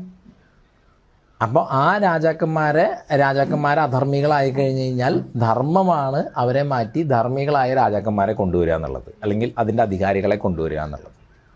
ധർമ്മമാണ് അധികാരത്തെ സംരക്ഷിക്കുന്നത്, അധികാരമല്ല ധർമ്മത്തെ സംരക്ഷിക്കുന്നത്. അതിൻ്റെ റൂട്ട് കോസ്റ്റിൽ ധാർമ്മികമായിട്ടുള്ള ആചരണങ്ങളെ അല്ലെങ്കിൽ ധാർമ്മികത നിലനിൽക്കുന്ന വ്യവസ്ഥകളെ, അതിൻ്റെ ആചാര്യന്മാരെ അവരുടെ ഭൗതിക സൗകര്യങ്ങളൊക്കെ ഒരുക്കി കൊടുക്കുക എന്ന് പറയും. ആ ഒരു അർത്ഥത്തിലാണ് ഞാൻ രാജാക്കന്മാരെ സംരക്ഷിച്ചിരുന്നു എന്ന് പറയുന്നത്. ഇപ്പൊ രാജഭരണം ഇല്ലല്ലോ, ഡെമോക്രസി ആണല്ലോ ഉള്ളത്. അപ്പം അല്ല, അതായത് ഫീസിബിൾ ആയിട്ടുള്ള ഒരു രാഷ്ട്രീയം അല്ലെങ്കിൽ ഏതെങ്കിലും ഒരു ഭരണകൂടം വരികയാണെങ്കിൽ ധാരായിരിക്കും. ഏത് ഭരണകൂടം വന്നാലും നമുക്ക് വിഷയമില്ല, അവർ ധാർമ്മികരായിരിക്കണം എന്ന് മാത്രമേ വിഷയം. കമ്മ്യൂണിസം എന്താണേലും ധാർമ്മികരല്ല എന്ന് പറഞ്ഞു. അല്ല, അതായത് അതാ ആശയത്തിൽ. ഇപ്പോൾ കമ്മ്യൂണിസവുമായിട്ട് ഭാരതത്തിലെ കമ്മ്യൂണിസ്റ്റ് പാർട്ടിക്ക് ഒരു ബന്ധമില്ല എന്നാണ് ചൈനീസ് കമ്മ്യൂണിസ്റ്റ് പാർട്ടിയുടെ പ്രീമിയർ കൂടെ വന്നപ്പോൾ പറഞ്ഞത്. ശരിയാണ്, ഓരോ സ്ഥലം അനുസരിച്ചിട്ട് കമ്മ്യൂണിസത്തിന് ഇത് മാറും. അതൊരു അപ്പം അതായത് ഇവിടത്തെ കമ്മ്യൂണിസ്റ്റ് പാർട്ടിയും കമ്മ്യൂണിസവും തമ്മിലുള്ള ഒരു, ഞാൻ കമ്മ്യൂണിസം എന്ന് പറയുന്ന ആശയത്തെക്കുറിച്ചാണ് പറയുന്നത്, ഇവിടുത്തെ കമ്മ്യൂണിസ്റ്റ് പാർട്ടിയെ കുറിച്ചിട്ടല്ല. ഇവിടെ എല്ലാവരും മാനിഫെസ്റ്റോ വായിച്ചിട്ടല്ലല്ലോ കമ്മ്യൂണിസ്റ്റുകാരാകുന്നത്. അത് അവരോട് ചോദിക്കണം. SFI കാരനായിരുന്നല്ലോ. ഞാൻ മാനിഫെസ്റ്റോ വായിച്ചിട്ടുണ്ട്, ദാസ് ക്യാപിറ്റലും വായിച്ചിട്ടുണ്ട്. കണ്ണൂരിലുള്ള സാധാരണക്കാരായിട്ടുള്ള മനുഷ്യര്, അല്ലെങ്കിൽ ഏത് നാട്ടിലാണെങ്കിലും സാധാരണക്കാരായിട്ടുള്ള മനുഷ്യര്, അക്ഷരാഭ്യാസം ഇല്ലാത്ത മനുഷ്യര് കമ്മ്യൂണിസ്റ്റുകാരായത് മാനിഫെസ്റ്റോ വായിച്ചിട്ടല്ലോ. ഈ പ്രകൃതിയായിട്ട് ഇണങ്ങി പോകലാണ് സനാതനധർമ്മം എന്ന് പറഞ്ഞല്ലോ. മാഘമേളയ്ക്ക് ഞാൻ കണ്ടത് ഒരുപാട് ലോക്കൽ ഡെയ്റ്റീസിൻ്റെ വർഷിപ്പ് ഉണ്ടായിരുന്നു. എന്നുവെച്ചാൽ ഫോക്ക് ട്രഡീഷൻസും ലോക്കൽ ഡെയ്റ്റീസും ഒരു തരത്തിൽ നമ്മളുടെ ഇൻഡിവിജ്വൽ ലെവലിൽ പറയുകയാണെങ്കിൽ നമ്മളുടെ കുലദൈവത്തിലോട്ട് തിരിച്ചു പോകണം എന്നൊരു ആഹ്വാനം പോലെ പലരും അവിടെ പറഞ്ഞു കേട്ടു. അതിൻ്റെ പുറകിലുള്ളൊരു രഹസ്യവും അതുപോലെ തന്നെ അത് എത്രത്തോളം കേരളത്തിൽ ഇപ്പം ആവശ്യമാണെന്നും കൂടി ഒന്ന് പറയാം. അതായത് ഈ ദേവതകൾ സെമറ്റിക് മതത്തിൽ നിന്ന് വ്യത്യസ്തമായിട്ട് ഭാരതത്തിൻ്റെ ഒരു തത്വചിന്തതയിൽ ഈശ്വരൻ വേറെയാണ്, ദൈവം വേറെയാണ്, ദേവത വേറെയാണ്. ഞാനിത് വളരെ ലളിതമായിട്ടാണ് പറയുന്നത്. കുറച്ചുകൂടി സാങ്കേതികമായിട്ട് പറയുമ്പോൾ ഇതിനൊക്കെ ഒരുപാട് പിരിവുകളുണ്ട്. അപ്പം ദൈവം എന്ന് പറഞ്ഞാൽ നമ്മളായി ഇന്ന് നിലനിർത്തുന്നത് എന്താണോ, നമ്മളെ പ്രകാശിക്കുന്നത് എന്താണോ, അതൊക്കെ ദൈവമാണ്. അതാണ് നമ്മൾ അടിസ്ഥാനപരമായിട്ട് മാതാപിതാ ഗുരു ദൈവം എന്ന് പറയുന്നത്. അച്ഛനും അമ്മയും ഗുരുവുമാണ് ഇന്ന് നമ്മളീ കാണുന്ന നമ്മളായി പ്രകാശിപ്പിക്കുന്നതിൻ്റെ ഏറ്റവും പ്രധാനപ്പെട്ട കാരണം. അതിലുമുപരി സൂക്ഷ്മമായി ചിന്തിച്ചാൽ ഇതുവരെയുള്ള നമ്മുടെ കർമ്മങ്ങളാണ് ഇന്നത്തെ നമ്മൾ. ഇവിടുത്തെ ശാസ്ത്രപദ്ധതി അനുസരിച്ച് പൂർവാർജിതമായിട്ടുള്ള കർമ്മങ്ങളടക്കം കഴിഞ്ഞ നിമിഷം വരെയുള്ള കർമ്മങ്ങളാണ് ഇന്നത്തെ നമ്മൾ. അപ്പം അതുകൊണ്ട് പുരുഷ പ്രയത്നം കൊണ്ട് ദൈവത്തെ മറികടക്കാമെന്നും പറയും. ഇതുവരെയുള്ള മോശപ്പെട്ട കർമ്മങ്ങൾ കൊണ്ട് നമുക്കൊരു ഫലം ഉണ്ടെങ്കിൽ നല്ല കർമ്മങ്ങൾ കൊണ്ട് നമുക്ക് ആ കർമ്മഫലത്തെ അതിവർത്തിക്കാം. അപ്പം അതാണ് ഭാരതീയമായിട്ടുള്ള തത്വചിന്തയിൽ ദൈവം. ഈശ്വരൻ എന്ന് പറഞ്ഞാൽ എല്ലാം ചേർന്നതാണ്, ഈ പ്രപഞ്ചമാകെയാണ്. ഈശ്വരൻ ഒന്നിനെയും രക്ഷിക്കുന്നുമില്ല, ഒന്നിനെയും ശിക്ഷിക്കുന്നുമില്ല എന്ന് നമുക്ക് വേണമെങ്കിൽ സാധാരണ ഭാഷയിൽ പറയാം. എല്ലാം ചേർന്നതാണ്, എല്ലാം ഉൾക്കൊള്ളുന്നതാണ്, അങ്ങേയറ്റം അതൊരു സാക്ഷിഭാവത്തിലിരിക്കുന്ന ഒന്നാണ്. ദേവതകൾ എന്ന് പറയുന്നത് പ്രപഞ്ചത്തിലും ശരീരത്തിലുമുള്ള നിരവധി പ്രവൃത്തികൾ ചെയ്യുന്ന ശക്തികൾ. ആ ശക്തികൾ എങ്ങനെ പ്രവർത്തിക്കുന്നു എന്ന് തിരിച്ചറിഞ്ഞിട്ട് അതിനെ നമുക്ക് വിശദീകരിച്ച് തരികയാണ്. ഈ ശക്തി, ഈ എനർജി ഇന്ന രൂപത്തിലാണ്. അതാണ് ദേവതകളെല്ലാം. അപ്പോൾ ആ ദേവതകളെ ഇപ്പോൾ ഓരോ കാര്യം നോക്കിക്കഴിഞ്ഞ് കഴിഞ്ഞാലും അതിനെ വിവിധ ഡിവിഷനുകളായിട്ട് തിരിച്ചിട്ടുണ്ട്. സൃഷ്ടി, സ്ഥിതി, സംഹാരം എന്ന് പറയുന്ന ബേസിക് ആയിട്ടുള്ളത്. അല്ല, സൃഷ്ടിയിലെ സ്ഥിതി, സൃഷ്ടിയിലെ സംഹാരം. സൃഷ്ടിയിലെ സംഹാരം കഴിഞ്ഞിട്ടാണ് സ്ഥിതിയിലെ സൃഷ്ടി തുടങ്ങുന്നത്. നമ്മൾ കഴിക്കുന്ന ആഹാരം സംഹരിക്കപ്പെട്ടിട്ടാണ് രക്തം എന്ന് പറയുന്ന ധാതുവിൻ്റെ സൃഷ്ടി നടക്കുന്നത്.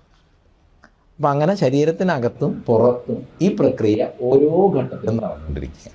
അപ്പോൾ ഓരോന്നിലും ഈ കാര്യം സാധ്യമാക്കുന്ന ശക്തികളെയാണ് ദേവതകളായിട്ട് ആരാധിക്കുന്നത്. അപ്പോൾ ദേവതകളുടെ ചിഹ്നശാസ്ത്രം നോക്കിക്കഴിഞ്ഞ് കഴിഞ്ഞാൽ, ഇപ്പോൾ രക്തവർണ്ണമായിട്ടുള്ള വസ്ത്രം ഉടുത്തിട്ടുണ്ടെങ്കിൽ ആ ദേവത ശരീരത്തിൽ രക്തത്തിലാണ്, പ്രകൃതിയിൽ ജലത്തിലാണ് സ്ഥിതി ചെയ്യുന്നത്.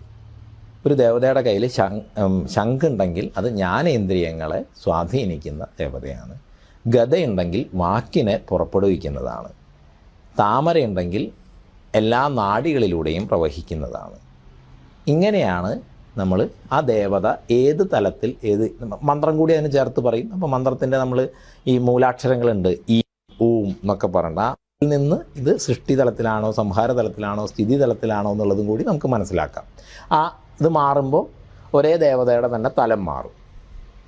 ഇപ്പം നമ്മൾ സരസ്വതി എന്ന് പറയുന്നൊരു ദേവത എടുത്താൽ പോലും സരസ്വതി സൃഷ്ടിയിലെ സരസ്വതിയുണ്ട്, സ്ഥിതിയിലെ സരസ്വതിയുണ്ട്, സംഹാരത്തിലെ സരസ്വതിയുണ്ട്, സൃഷ്ടിക്ക് മുമ്പുള്ള സരസ്വതിയുണ്ട്. ഇതൊക്കെ ഈ ദേവതാരൂപത്തിൽ നിന്നും ദേവതയുടെ മന്ത്രത്തിൽ നിന്നും നമുക്ക് മനസ്സിലാക്കാം. ഇതൊക്കെ ശക്തികളാണ്. ഈ ശക്തികളെ നമുക്ക് അനുഗ്രഹമായി വർത്തിക്കാൻ എങ്ങനെ ചെയ്യാം എന്ന് പഴയ ആചാര്യന്മാർക്ക് മനസ്സിലായതുകൊണ്ടാണ് ഭാരതത്തിൽ മറ്റുള്ള ലോകത്തിൽ നിന്ന് വ്യത്യസ്തമായിട്ട് വലിയ രീതിയിൽ അറിവിൻ്റെ വികാസമുണ്ടായത്, സമൃദ്ധി ഉണ്ടായത്.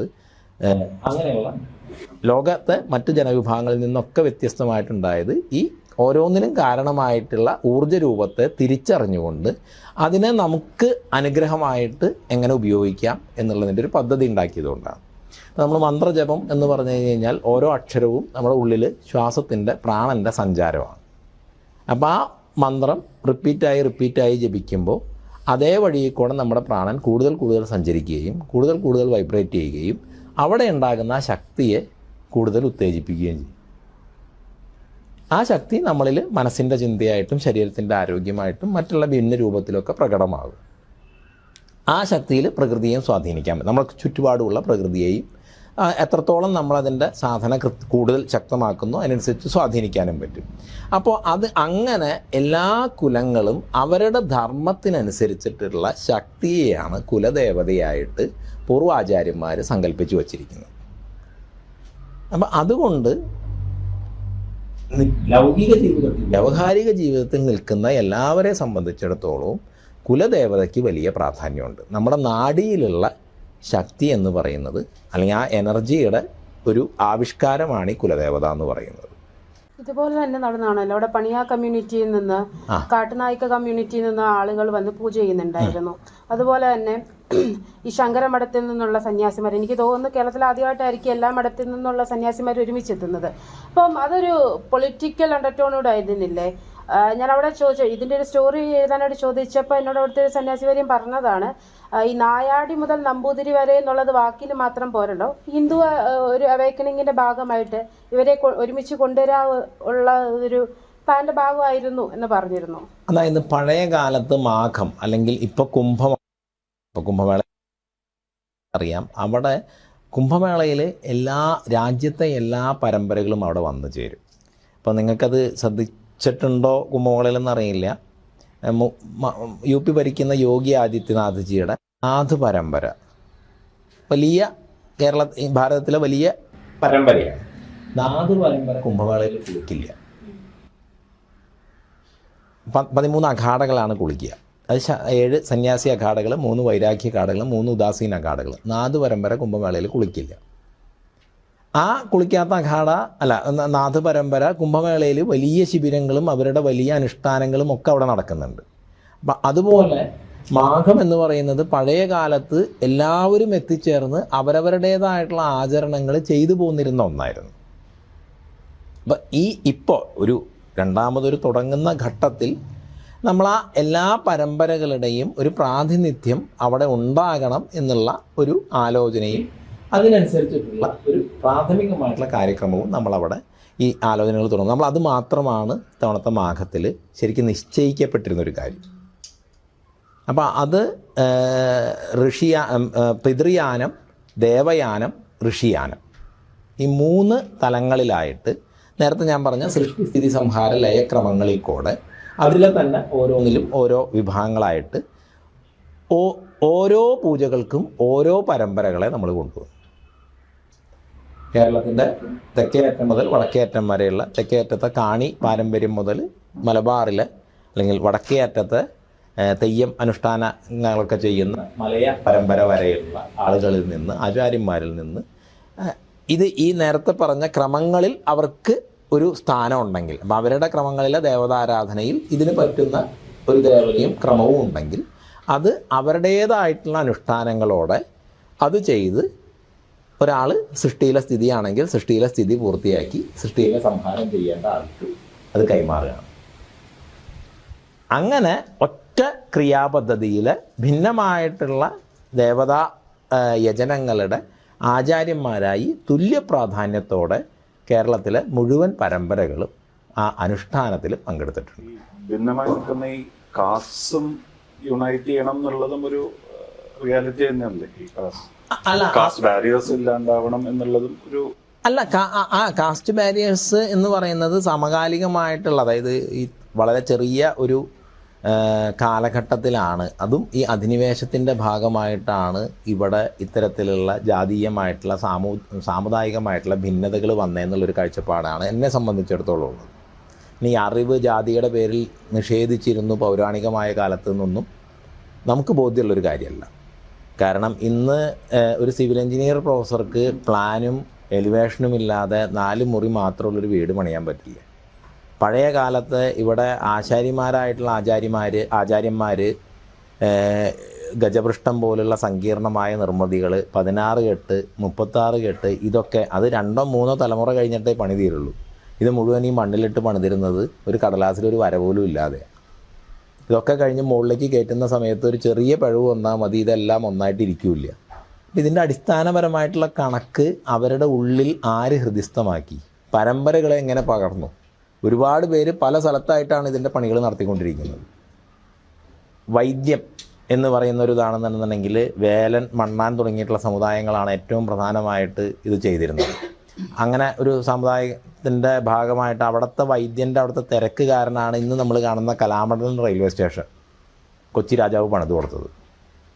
അപ്പോൾ ആ സമുദായങ്ങളിലേക്ക് വൈദ്യം എന്ന് പറയുന്ന ശാസ്ത്രത്തെ ആര് കൊടുത്തു? ജ്യോതിഷം, വേദാംഗമായിട്ടുള്ള ജ്യോതിഷം കൈകാര്യം ചെയ്തിരുന്നത് ഇന്ന് ബാക്ക്വേർഡ് കമ്മ്യൂണിറ്റി എന്നുള്ള രീതിയിൽ, OBC എന്നുള്ള രീതിയിൽ ഏർപ്പെടുത്തിയിരിക്കുന്ന ഗണക കളരിപ്പണിക്ക സമുദായങ്ങളാണ്. അപ്പം അവരിലേക്ക് ആ അറിവിനെ ആര് കൊടുത്തു? ഇതൊക്കെ പരമ്പരയായിട്ട് ഇവിടെ അറിവുണ്ട്. അപ്പോൾ അറിവിന് ജാതീയമായി, പിന്നെ കേരളത്തിലാണെങ്കിൽ തുഞ്ചത്ത് എഴുത്തച്ഛൻ, അങ്ങനെയുള്ള ശ്രീനാരായണ ഗുരുദേവൻ തുടങ്ങിയിട്ടുള്ള ആചാര്യന്മാർ ഇവിടെ വന്നു. ഇപ്പോൾ മലബാറിലാണെങ്കിൽ പണിക്കർമാരുടെ ഇടയിൽ മറുത്ത് കളി എന്ന് പറയുന്നൊരു ആചാരമുണ്ട്. സംസ്കൃതത്തിലുള്ള തർക്കമാണ്. ഇന്ന് അവരൊരു ശ്ലോകത്തിൻ്റെ പുറത്ത് 3 ദിവസമൊക്കെ തർക്കിക്കും. അപ്പോൾ പഴയ കാലത്ത് എത്രമാത്രം തർക്കിക്കുമായിരുന്നു? അപ്പോൾ ആ ഒരു അറിവ് അവരിലേക്ക് ആരെത്തിച്ചു?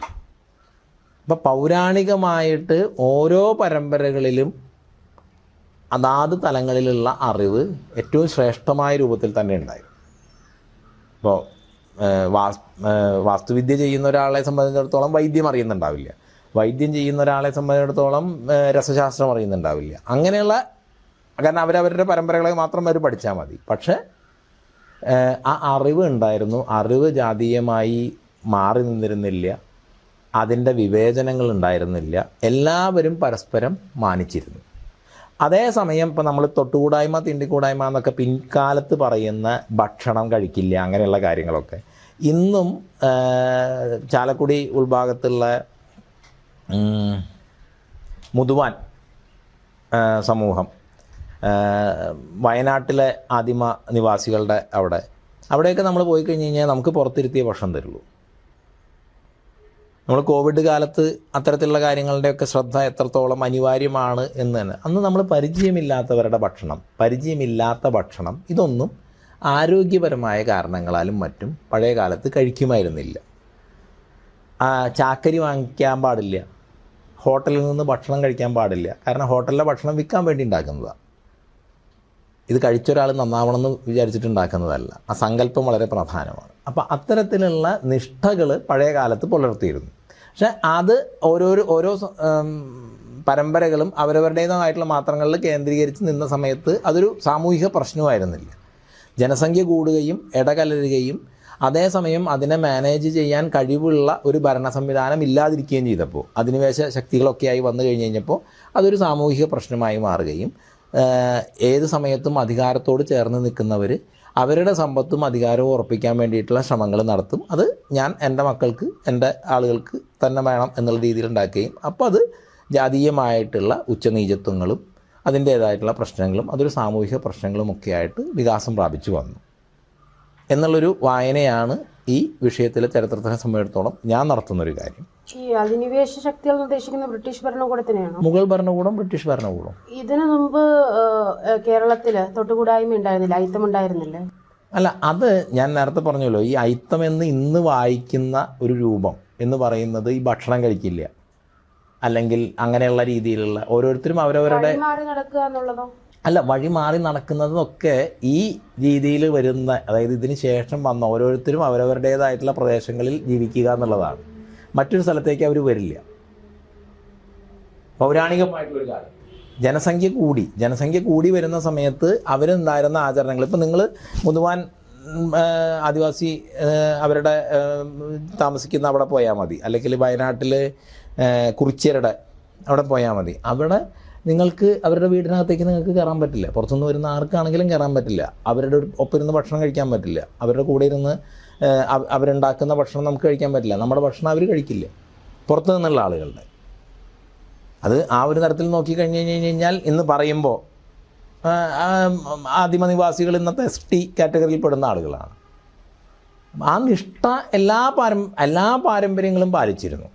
ഭക്ഷണ കാര്യത്തിൽ, സഹവസിക്കുന്ന കാര്യത്തിൽ ഒക്കെ എല്ലാവരും പാലിച്ചിരുന്നു. അത് ആ കാലത്ത് ഒരു രീതിയായിരുന്നു. പക്ഷെ അധികാരവും സമ്പത്തും കേന്ദ്രീകരിച്ചപ്പോൾ ഇന്ന് തന്നെയും അധികാരത്തിനോട് ഒട്ടി നിൽക്കുന്ന ആളുകൾ എന്തൊക്കെയാണ് ചെയ്യണമെന്ന് നമുക്കറിയാമല്ലോ. അതുപോലെ അധികാരവും സമ്പത്തും കേന്ദ്രീകരിക്കുന്ന സമയത്ത് ആ സാമൂഹിക വ്യവസ്ഥയിലും കലർപ്പുണ്ടായി. അത് ഇവിടെ മാത്രമല്ല, ലോകത്തെല്ലായിടത്തും ഉണ്ടായിട്ടുണ്ട്. അങ്ങനെയൊക്കെ ഇരിക്കുന്ന സമയത്ത് നമ്മൾ അടിമകളെ ആട്ടിത്തെളിച്ച് കൊണ്ടുവന്ന് ചന്തയിൽ വെച്ച് വിറ്റിട്ടില്ല. യൂറോപ്പും അറേബ്യയും ചെയ്തതുപോലെ. ഇല്ല, ഈ അടിമ കച്ചവടം കേരളത്തിലുണ്ടായിരുന്നതായിട്ട് ഇതുണ്ടല്ലോ. ഇല്ല ഫോർട്ട് കൊച്ചിയിൽ അതിന്റെ സ്മാരകമുണ്ട്. ഇല്ല, ചരിത്രത്തെ പല രീതിയിൽ പിന്നീട് വായിക്കാം. ഇപ്പോൾ ഇവിടെ എല്ലാവരും ബുദ്ധന്മാരായിരുന്നു എന്ന് പറയുന്ന രീതിയിലൊക്കെ വായിക്കാം. ഭാരതീയമായ സംസ്കൃതിയിൽ അടിമ വ്യാപാരം ഉണ്ടായിട്ടില്ല. ഇപ്പം ഭൂമി കൈമാറുമ്പോൾ ആ ഭൂമിയുടെ ഇതൊക്കെ ഒരു ബന്ധപ്പെട്ട് നിൽക്കുന്ന ആളുകളായതുകൊണ്ട് അവരെല്ലാവരും കൂടി ചേർന്നായിരിക്കും ചിലപ്പോൾ പുതിയ വ്യവസ്ഥയിലേക്ക് പോവുക. അപ്പം അതിനെയൊക്കെ പിന്നെ വായിക്കുന്ന സമയത്ത് ഇങ്ങനെ വായിക്കാം. പക്ഷേ യൂറോപ്പിലോ അറേബ്യയിലോ ഉണ്ടായിരുന്നത് പോലെ ഒരടിമ വ്യാപാരം ഭാരതീയ സംസ്കൃതിയിൽ ഉണ്ടായിട്ടേ ഇല്ല. സ്വാമിജി, ഈ കുംഭമേളയിൽ തന്നെ ഒരു മോഡേൺ വ്യൂ അനുസരിച്ച് പ്രാകൃതം എന്ന് പറയുന്ന ചില റിച്വൽസ് അവിടെ ഉണ്ടായിരുന്നു. കോഴിയെ വെട്ടുക, പോർക്കളി പൂജ അവിടെ വളരെ ഇതായിട്ടുണ്ടായിരുന്നു. പിന്നെ ചതുരാംബിക പൂജ, അങ്ങനത്തെ വളരെ ഗുഹ്യമായ പൂജകൾ. ഇതിനെയൊക്കെ പലതരത്തിലുള്ള ആൾക്കാർ വിമർശിച്ചിട്ടുണ്ട്. കേരളം എങ്ങോട്ട് പുറകോട്ട് പോകുന്നോ എന്നൊക്കെ വെച്ചിട്ട്. ഇതിനെപ്പറ്റി എന്താണ്? ഇതൊക്കെ പ്രാകൃതമായ റിച്വൽസ് ആണോ, അതോ സ്വാമിജി നേരത്തെ പറഞ്ഞ പോലെ പ്രകൃതിയായിട്ട് ചേർന്ന് പോണ? അല്ല, ഇവിടെ ആളുകളുടെ ആദിമമായിട്ടുള്ള സംസ്കൃതിയുടെ ഭാഗമാണ് അതെല്ലാം. വീരാരാധനയുടെ ഭാഗമാണ്. അതാത് പാരമ്പര്യങ്ങൾ, ബലിയുള്ള പാരമ്പര്യങ്ങളുണ്ട്. ഇവിടെ ആ ഒരു പൂജയ്ക്ക് ഒരു കോഴിയെ മാത്രമല്ല, എത്രയോ, നിങ്ങൾ കേരളത്തിൽ തടക്കാറ്റം മുതൽ വാക്കറ്റം വെച്ച് കഴിഞ്ഞാൽ നിങ്ങൾക്ക് എത്ര കോഴിക്കടകൾ കാണാം, കോഴി ഇറച്ചി വെക്കുന്നത്. അപ്പം അവിടെയൊക്കെ കൊല്ലുന്നതുകൊണ്ട് വിരോധമില്ല എന്നുണ്ടെന്നുണ്ടെങ്കിൽ അവിടെ കൊല്ലുന്നതുകൊണ്ടും വിരോധമില്ല. പക്ഷെ ഒരു പൂജയ്ക്കായിട്ട് ഒരു ജീവനുള്ള വസ്തുവിനെ അത് ബാൻ ചെയ്തതല്ലേ? എവിടെ ബാൻ ചെയ്തു? ഭാരതത്തിൽ മുഴുവൻ ഉണ്ടല്ലോ. കാമാഖ്യയിലുണ്ട്. ഏറ്റവും വലിയ ബലി നടക്കുന്നത് ഹിമാചലിലാണ്. ഹിമാചലിൽ രാമനവമി ആഘോഷം ബലി നടന്നിട്ടുണ്ട്. അതിന്റെ അർത്ഥം ഇതിന്റെ നെക്സ്റ്റ് അതും കൂടി ആവില്ലേ? അല്ല, അങ്ങനെയാണെങ്കിൽ ഇവിടെയുള്ള മാംസഭോജനശാലകളിലൊക്കെ അടുത്ത ഘട്ടത്തിൽ മനുഷ്യമാംസം വിൽക്കാം എന്ന് പറയാം.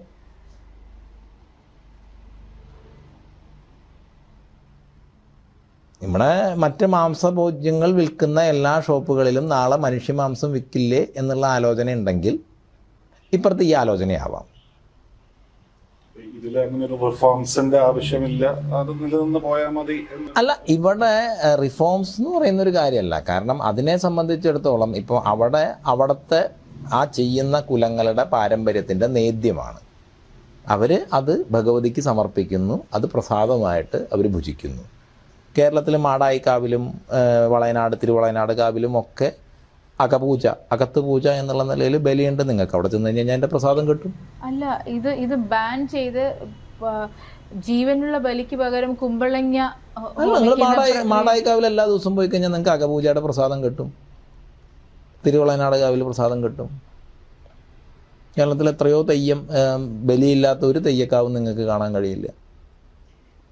ഈ സോഷ്യൽ മീഡിയയുടെ കാര്യം പറയുമ്പോഴത്തേക്കിന് ഈ മഹാമാഘത്തിനെ കുറിച്ചൊരു തന്നെ ഹിസ്റ്റോറിക്കലായിട്ടുള്ള കുറച്ച് തെറ്റുകളുണ്ട്.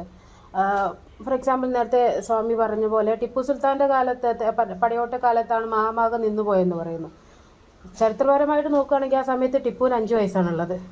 ഹൈദരലിയുടെ കാലത്താണ് നിന്നുപോയത്. പക്ഷെ എന്തുകൊണ്ടാണ് ടിപ്പുവിൻ്റെ പേര് വരുന്നത്? ടിപ്പുവിൻ്റെ പടയോട്ടം എന്ന് പറയുന്നത് പല ആളുകളും ഇപ്പോൾ ചേരമാൻ പെരുമാൾ മതം മാറി മുസ്ലിമായി മക്കത്ത് പോയി എന്നുള്ളത് തെയ്യത്തിൻ്റെ വാചാലുകളിലുണ്ട്, അനുഷ്ഠാനത്തിൻ്റെ വാചാലുകളിലുണ്ട്. അങ്ങനെ സംഭവം നടന്നിട്ടില്ല. ചേരമാൻ പെരുമാൾ നായനാർ സ്ഥാനം നേടി സുന്ദരമൂർത്തി നായനാരുടെ ഒപ്പം ഉടലോടുകൂടി കൈലാസാരോഹണം ചെയ്യുകയാണ് ചെയ്ത്. എല്ലാ വർഷവും അതിൻ്റെ ആചരണം തിരുവഞ്ചിക്കുളം ക്ഷേത്രത്തിൽ മുടങ്ങാതെ വിപുലമായ രീതിയിൽ നടക്കുന്നുണ്ട്. തമിഴ്നാട്ടിലെ ആളുകൾ വന്നിട്ട് തമിഴ്നാട്ടിലെ ഏത് ക്ഷേത്രങ്ങളിൽ ചെന്നാലും 64 നായനാർമാരുടെ വിഗ്രഹത്തിൽ ചേരമാൻ പെരുമാൾ നായനാരുടെ വിഗ്രഹം കാണാം. അങ്ങനെ ഇരിക്കുമ്പോൾ കേരളത്തിലെ ചരിത്ര പുസ്തകങ്ങളിലും ഈ അനുഷ്ഠാനങ്ങളിലെ വാചാലുകളിൽ വരെ ഇത് വന്നിട്ടുണ്ട്. അപ്പം അതൊക്കെ ബഹുജനങ്ങൾ പലതും പറഞ്ഞുകൊണ്ടിരിക്കുന്ന സമയത്ത് അതിൽ അത്ര കൃത്യത, ഇപ്പം മാധ്യമങ്ങളിൽ എല്ലാ കാര്യങ്ങളും പഠിച്ച് ചെയ്യുന്ന മാധ്യമങ്ങളിൽ എത്രത്തോളം തെറ്റ് വരുന്നു. അപ്പോൾ നമ്മൾ വിശ്വാസമാണോ വിശ്വസിക്കേണ്ടത്, ചരിത്രമാണോ വിശ്വസിക്കേണ്ടത്? ഭാരതത്തിനെ സംബന്ധിച്ചിടത്തോളം നിങ്ങൾക്ക് ചരിത്രത്തെയും വിശ്വാസത്തെയും വിശ്വാസമല്ല, ഐതിഹ്യമോ മിത്തോ, വിശ്വാസം എന്നുള്ള വാക്കിനേക്കാൾ കൂടുതൽ അല്ലെങ്കിൽ ഒരു മിത്ത് എന്ന് പറയുകയായിരിക്കും നല്ലത്. ഇതിൽ വലിയൊരു അതിർവരമ്പുകൾ നിങ്ങൾക്ക് കാണാൻ പറ്റില്ല. കാരണം പലപ്പോഴും ഇവിടെ ഒരു പാശ്ചാത്യ രീതിയിൽ നിന്ന് വ്യത്യസ്തമായി ഞാൻ ഇല്ലാത്ത ഒരു ലോകമായിരുന്നു ഭാരതം. ഞാനിത് ചെയ്തു, ഞാനിത് ചെയ്തില്ല എന്നൊന്നും ആരും എഴുതി വയ്ക്കില്ല. ഇപ്പോൾ ചരക സംഹിത എന്ന ആയുർവേദ ഗ്രന്ഥത്തിൽ പറയുമ്പോൾ ഇന്നിപ്പോൾ ആധുനിക പഠനങ്ങളിലൊക്കെ ചരകൻ എന്ന് പറയുന്ന ഋഷി എഴുതി എന്ന് പറഞ്ഞിട്ട് വായിക്കും. ശരിക്കും ചര ശബ്ദത്തിനർത്ഥം അന്നം, പ്രാണൻ എന്നാണ്. ഇത് രണ്ടും കൊണ്ടാണ് നമ്മൾ നടക്കുന്നത്. അപ്പോൾ അന്നത്തിൻ്റെയും പ്രാണൻ്റെയും ശുദ്ധമായ ആചരണത്തിൻ്റെ ശാസ്ത്രമാണ് ചരക സംഹിത. അത് ചരകൻ എന്ന് പറയുന്ന ഒരാൾ എഴുതി എന്നുള്ളതല്ല. അപ്പം അങ്ങനെയാണ് ഇതിനെ നമുക്ക് പകർന്നു തന്നത് പാരമ്പര്യം. പിന്നെ പലപ്പോഴും നമ്മൾ 1000 പേരെ കൊന്നു എന്നൊക്കെ ഓലയിൽ വായിക്കും. നടക്കുന്നത് ചതുരംഗത്തിലുള്ള ചതുരംഗ കളിയാണ്. 2 രാജാക്കന്മാർ തമ്മിൽ ചതുരംഗം കളിച്ചിട്ടാണ് യുദ്ധം. അപ്പം അതിലൊരു കാലാളിന് 1000 കാലാളിൻ്റെ സ്ഥാനമാണ്. കാലാളിനെ വെട്ടിക്കഴിഞ്ഞ് കഴിഞ്ഞാൽ ഉടനെ അവിടെ ഇരുന്നിട്ട് 1000 പേരെ കൊന്നു എന്നാണ്. അപ്പോൾ ചതുരംഗത്തിൽ തോറ്റ രാജാവ് തോറ്റു. കേരളത്തിലൊക്കെ പല രാജാക്കന്മാർ തമ്മിലുള്ള യുദ്ധം തന്നെ ചതുരംഗപ്പലയിലുള്ള യുദ്ധം ഉണ്ടായിരുന്നുള്ളൂ. പക്ഷെ എഴുതി വരുന്ന സമയത്ത് എഴുതുമ്പോൾ ഈ രീതിയിലായിരിക്കും. അപ്പോൾ അങ്ങനെ ചരിത്രത്തിനെ സംബന്ധിച്ചിടത്തോളം ഒരുപാട് വളച്ചൊടിക്കലുകൾ ആ തരത്തിൽ നടന്നിട്ടുണ്ട്. കാരണം ആര്യ ശബ്ദം തന്നെ, ആര്യ പദത്തിൻ്റെ അർത്ഥം ശ്രേഷ്ഠൻ എന്നുള്ള രീതിയിലാണ്. ആ രീതിയിലാണ് എല്ലാ പുരാണ ഇതിഹാസങ്ങളിലും അത് ഉപയോഗിച്ചത്. പക്ഷേ അതിനെ ആര്യനൈസേഷൻ എന്ന് പറയുന്ന ഒരു ടെർമിനോളജി കൊണ്ടുവന്ന് വലിയ രീതിയിലുള്ളൊരു തെറ്റിദ്ധരിപ്പിക്കലുകൾ കേരളത്തിലെ, ഭാരതത്തിലെ പ്രധാനപ്പെട്ട ചരിത്രകാരന്മാർ ഈ അടുത്ത കാലം വരെ നടത്തി. ഇപ്പോഴാണ് ഇതിൻ്റെയൊക്കെ പ്രയോക്താക്കളായിരുന്ന റൊമീല താപ്പറെ പോലുള്ള ആളുകൾ അടക്കം ഇതിന് തെളിവില്ല എന്ന് പറഞ്ഞത്. അതുപോലെ കേരളത്തിലെ എല്ലാവരും പറഞ്ഞുകൊണ്ടിരിക്കുന്ന ഒരു കാര്യമാണ് കേരളം വലിയ ബുദ്ധ കേന്ദ്രമായിരുന്നു എന്നുള്ളത്. MGS നാരായണനെ പോലുള്ള ചരിത്ര ഗവേഷകർ, ഈ സാഹിത്യം എഴുതുന്ന ആൾക്കാരല്ല, ചരിത്ര ഗവേഷകർ തൃക്കണാമതിലകത്ത് നിന്ന് മാത്രമാണ് ഒരു ബുദ്ധ ഇതുണ്ടായിരുന്നതിൻ്റെ അവശേഷിപ്പുണ്ടായിരുന്നതിൻ്റെ ഇത് കിട്ടിയിട്ടുള്ളൂ. വേറെ എവിടെ നിന്നും കേരളത്തിൽ കിട്ടിയിട്ടില്ല. ബുദ്ധൻ്റെ പ്രതിമയാണ് എന്ന് പറഞ്ഞു കഴിഞ്ഞിട്ട് പലതുണ്ട്. ബുദ്ധൻ്റെ കാലത്ത് ശില്പനിർമ്മാണം ഉണ്ടായിട്ടില്ല. ബുദ്ധനെ ആരും കണ്ടിട്ടില്ല. അപ്പോൾ ഒരു കാലത്ത് അവിടെ ഉണ്ടായിരുന്ന പൂർവികരുടെ ശില്പം ഉണ്ടാകുന്ന ശൈലി വന്ന സമയത്ത് അവർ ബുദ്ധൻ്റെ നാട്ടിലുള്ള ആളുകൾ അതേ ശൈലിയിൽ അവിടെ ഉണ്ടാക്കി, വേറെ നാട്ടിലുള്ള ആളുകൾ അവിടുത്തെ ദേവനെ അതേ ശൈലിയിൽ ഉണ്ടാക്കി. അപ്പം ഇതെല്ലാം ഒന്നാണ് എന്ന് പിൽക്കാലത്ത് ഗവേഷകർ വ്യാഖ്യാനിച്ചു. അങ്ങനെയാണെങ്കിൽ നമ്മുടെ ദൈവങ്ങൾ എന്ന് പറയുന്ന ഹിന്ദു ദൈവങ്ങളെ ആരും കണ്ടിട്ടില്ല എന്നുള്ളൊരിതുണ്ടല്ലോ. അല്ല, ഹിന്ദു ദൈവങ്ങളെ കണ്ടിട്ടില്ല എന്നാണ് ഞാൻ നേരത്തെ പറഞ്ഞല്ലോ. ഹിന്ദു ദൈവങ്ങളെ സംബന്ധിച്ചിടത്തോളം അത് പ്രതീകാത്മകമാണ്. ഈ പ്രതീകാത്മകതയിൽ നിങ്ങൾ പറയുന്നത് ശംഖ് വയ്ക്കുന്നു, അതായത് ആ ശക്തി ഇന്ദ്രിയങ്ങളെ നിയന്ത്രിക്കുന്നു. വിഷ്ണു വിശ്വവ്യാപനോതി ഇത് വിഷ്ണു, വിശ്വം മുഴുവൻ വ്യാപിച്ചിരിക്കുന്നത് വിഷ്ണു. വിശ്വം മുഴുവൻ വ്യാപിച്ചിരിക്കുമ്പോൾ പറഞ്ഞാൽ ശരീരത്തിൻ്റെ ഉള്ളിലുമാണ് പുറത്തുമാണ്. അതെവിടെ സ്ഥിതി ചെയ്യുന്നു എന്ന് പറഞ്ഞു കഴിഞ്ഞാൽ കടലിൽ. സമുദ്രം എന്താണെന്ന് ചോദിച്ചാൽ ജലം നിറഞ്ഞിരിക്കുന്നത്. ജലം നിറഞ്ഞിരിക്കുന്നത് കടലല്ല, അന്തരീക്ഷമാണ്. അന്തരീക്ഷത്തിൽ ഓരോ കണത്തിലും ഇതുണ്ട്. അനന്തൻ്റെ പുറത്ത് കിടക്കുന്നു. ആദിയില്ല, അന്തമില്ല. ഇത് എവിടെ നിന്ന് തുടങ്ങി എവിടെ നിന്ന് അവസാനിക്കുന്നതെന്ന് കണ്ടെത്താൻ പറ്റില്ല. ജ്ഞാനേന്ദ്രിയങ്ങളെ, കർമ്മേന്ദ്രിയങ്ങളെ പ്രവർത്തിപ്പിക്കുന്നത്, നാഡികളിൽ മുഴുവൻ നിറഞ്ഞിരിക്കുന്നത്, വാക്കിനെ പുറപ്പെടുവിക്കുന്നത്, സ്ഥിതിയെ നിലനിർത്തുന്നത് പ്രാണവായുവിനെ വിഷ്ണു എന്ന് അതിനെ സിംബലൈസ് ചെയ്യുന്നു. അത് ആ ധ്യാനത്തിൽ നിന്നാണ് വിഗ്രഹത്തെ ഉണ്ടാക്കുന്നത്. അത് നമുക്ക് ആ ശക്തി എങ്ങനെ പ്രവർത്തിക്കുന്നു, എന്ത് ചെയ്യുന്നു എന്ന് തിരിച്ചറിയിക്കാൻ വേണ്ടിയിട്ടുള്ളതാണ്. ഇപ്പോൾ ഗുരുവായൂർ ശ്രീകൃഷ്ണനാണ്, വിഗ്രഹം മഹാവിഷ്ണുവിൻ്റെയാണ്. അപ്പം അങ്ങനെ ആ വിഗ്രഹം വിശേഷേണ ഗ്രഹിക്കാൻ മാത്രമുള്ളതാണ്. അത് വിഷ്ണുവിൻ്റെ ഫോട്ടോ ആണെന്നൊന്നും ഒരു ആചാര്യന്മാരും പറഞ്ഞിട്ടില്ല. ഈ നമ്മുടെ ഈ പറഞ്ഞ ഫിലോസഫി അല്ലെങ്കിൽ ഈ വേദങ്ങൾ, ഉപനിഷത്ത്, ഇതൊക്കെ ഈ പറഞ്ഞ ഒരു ഓഷ്യൻ ഓഫ് നോളജ് അങ്ങനെയൊക്കെ പറയുന്നുണ്ട്. പക്ഷേ ഇത് ഈ ലളിതമായ ഭാഷയിൽ അല്ലെങ്കിൽ സാധാരണ ജനങ്ങളിലോട്ട് എത്തിക്കാനായിട്ടുള്ളൊരു ഗ്യാപ്പ് ഉണ്ടായിട്ടുണ്ടെന്ന് ഫീൽ ചെയ്യുന്നുണ്ടെന്ന് വെച്ചാൽ പലരും പറയുന്നതാണ്. ഇപ്പോൾ എസ്പെഷ്യലി കേരളത്തിലാണെങ്കിലും ഇപ്പോൾ കൂടുതൽ വേദപാഠശാലകൾ വേണം, അല്ലെങ്കിൽ അമ്പലങ്ങളിലാണെങ്കിലും അങ്ങനെയൊക്കെ തുടങ്ങാനുള്ള പ്ലാനിങ് നടന്നിട്ടില്ല. അങ്ങനെ പല റീസൺസും ഉണ്ട്. ആ ഒരു ഗ്യാപ്പ് ഫീൽ ചെയ്യുന്നുണ്ടോ? ലൈക്ക് അത് ആവശ്യമുള്ള ഒരു 2 തരത്തിലാണ് അതിലുള്ളത്. അതായത് എന്തുകൊണ്ട് വൈദിക സംസ്കൃതി എന്ന് പറയുന്നത് സംസ്കൃത ഭാഷയിൽ എഴുതിയെന്ന് പറഞ്ഞു കഴിഞ്ഞാൽ, എൻ്റെയൊക്കെ ഒരു റീഡിംഗ് അനുസരിച്ച് സംസ്കൃതം ഒരു കാലത്തും വ്യാവഹാരിക ഭാഷയായിരുന്നില്ല.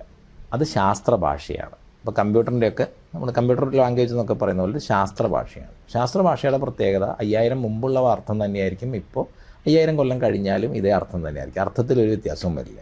വ്യവഹാര ഭാഷയിൽ അങ്ങനെയല്ല. ജനറേഷൻ തോറും വ്യവഹാരം മാറും. ഇപ്പോൾ നമ്മുടെയൊക്കെ അച്ഛൻ്റെ അമ്മയുടെയും കാലത്ത് അടുത്ത വീട്ടിലൊരു കുട്ടിക്ക് പണി കിട്ടി എന്ന് പറയുന്ന അർത്ഥമല്ല ഇന്നിപ്പോൾ നമ്മൾ അടുത്ത വീട്ടിലൊരാൾക്ക് പണി കിട്ടി എന്ന് പറയുമ്പോൾ നമ്മൾ കേൾക്കുക. കാരണം അത് വ്യവഹാര ഭാഷയുടെ ഒരു പ്രത്യേകതയാണ്. അത് ഓരോ ജനറേഷൻ കഴിയുമ്പോഴും വ്യവഹാര ഭാഷയിൽ അർത്ഥവ്യത്യാസങ്ങൾ വരും. ശാസ്ത്ര ഭാഷയിൽ അത് വരില്ല.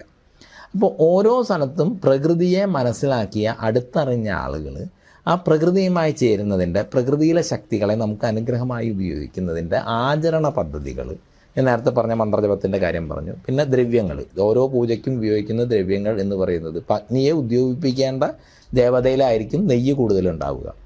അഗ്നിയെ ശമിപ്പിക്കേണ്ട ദേവതയാണെങ്കിൽ ത്രിമധുരം പോലെ മധുരമായിരിക്കും കൂടുതലുണ്ടാവുക.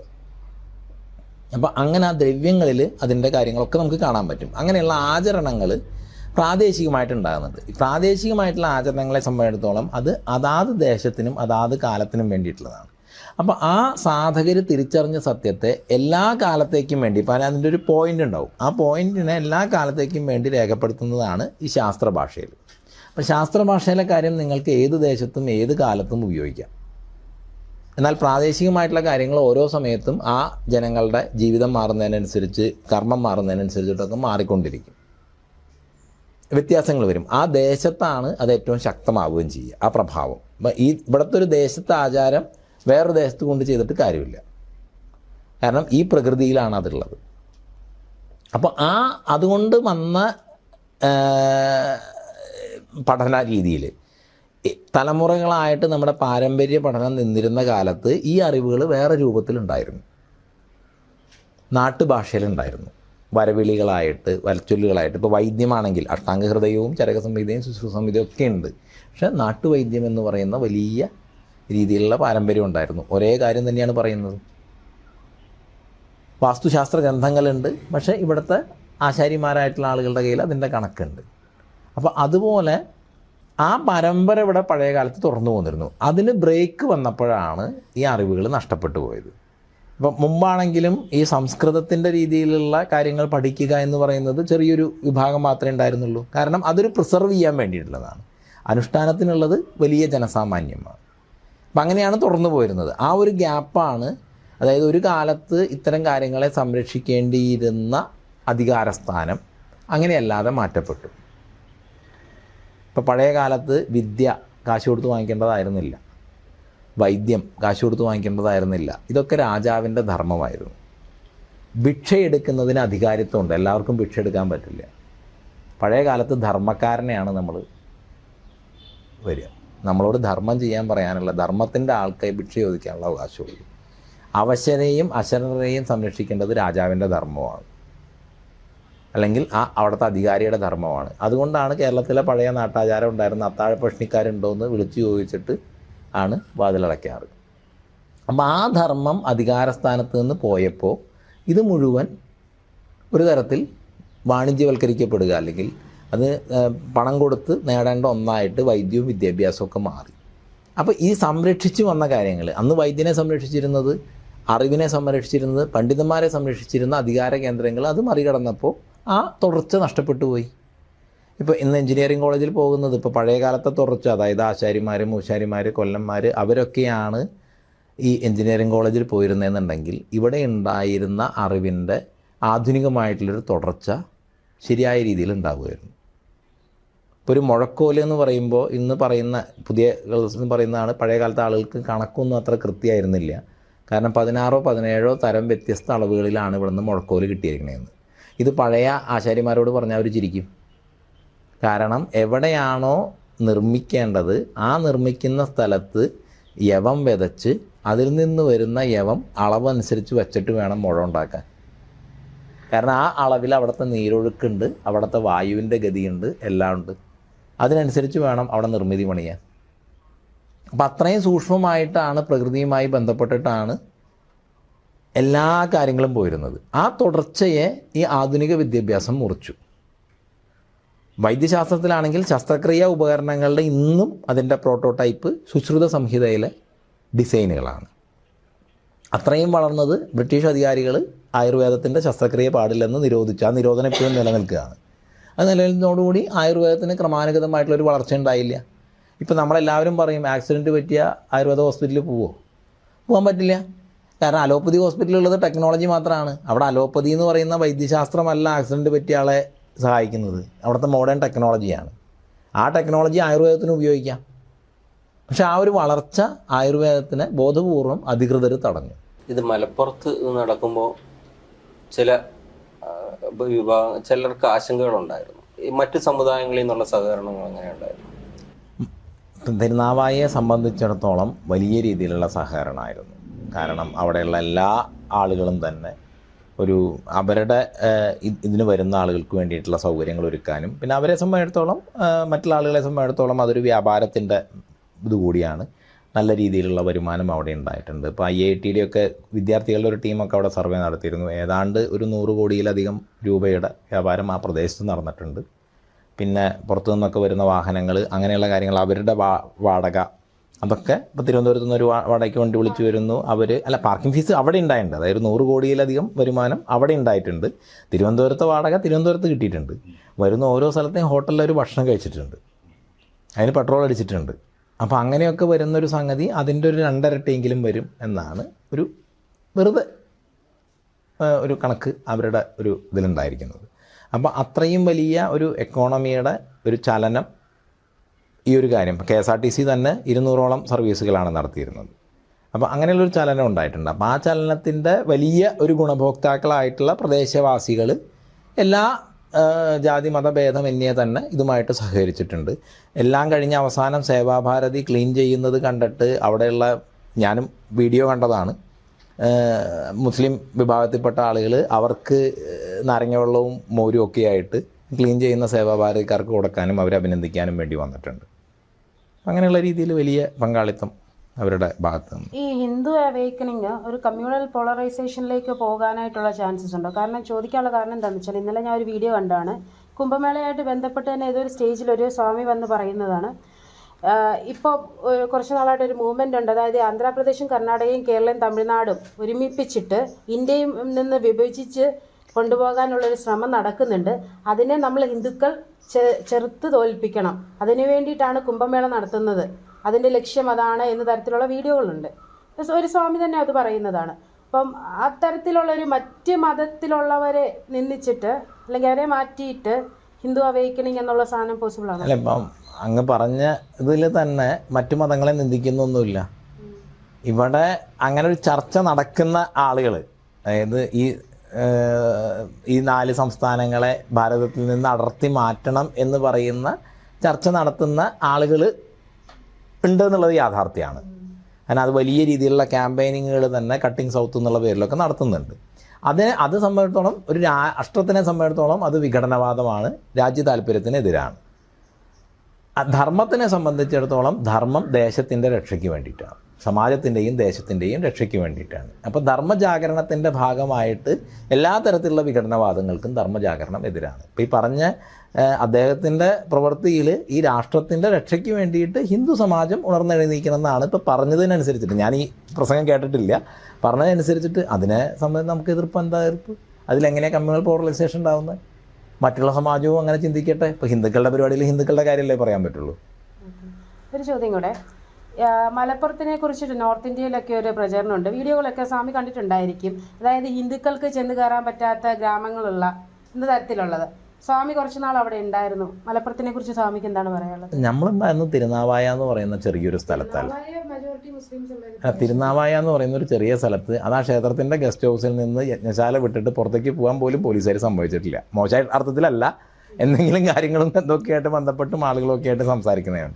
അവിടുത്തെ പ്രദേശവാസികളായിട്ട് അങ്ങനെ എന്തെങ്കിലും ബന്ധം ഉണ്ടാകാനോ ഇടപഴകാനോ നമുക്ക് കഴിഞ്ഞിട്ടില്ല. പക്ഷേ ഇവിടെ മറ്റൊരു കാര്യം എന്ന് പറയുന്നത് സെമറ്റിക് മതങ്ങളൊക്കെ, അതായത് ഹിന്ദുധർമ്മത്തിനെ സംബന്ധിച്ചിടത്തോളം ഹിന്ദുധർമ്മം വിശാലമാണ്, സ്വതന്ത്രമാണ്.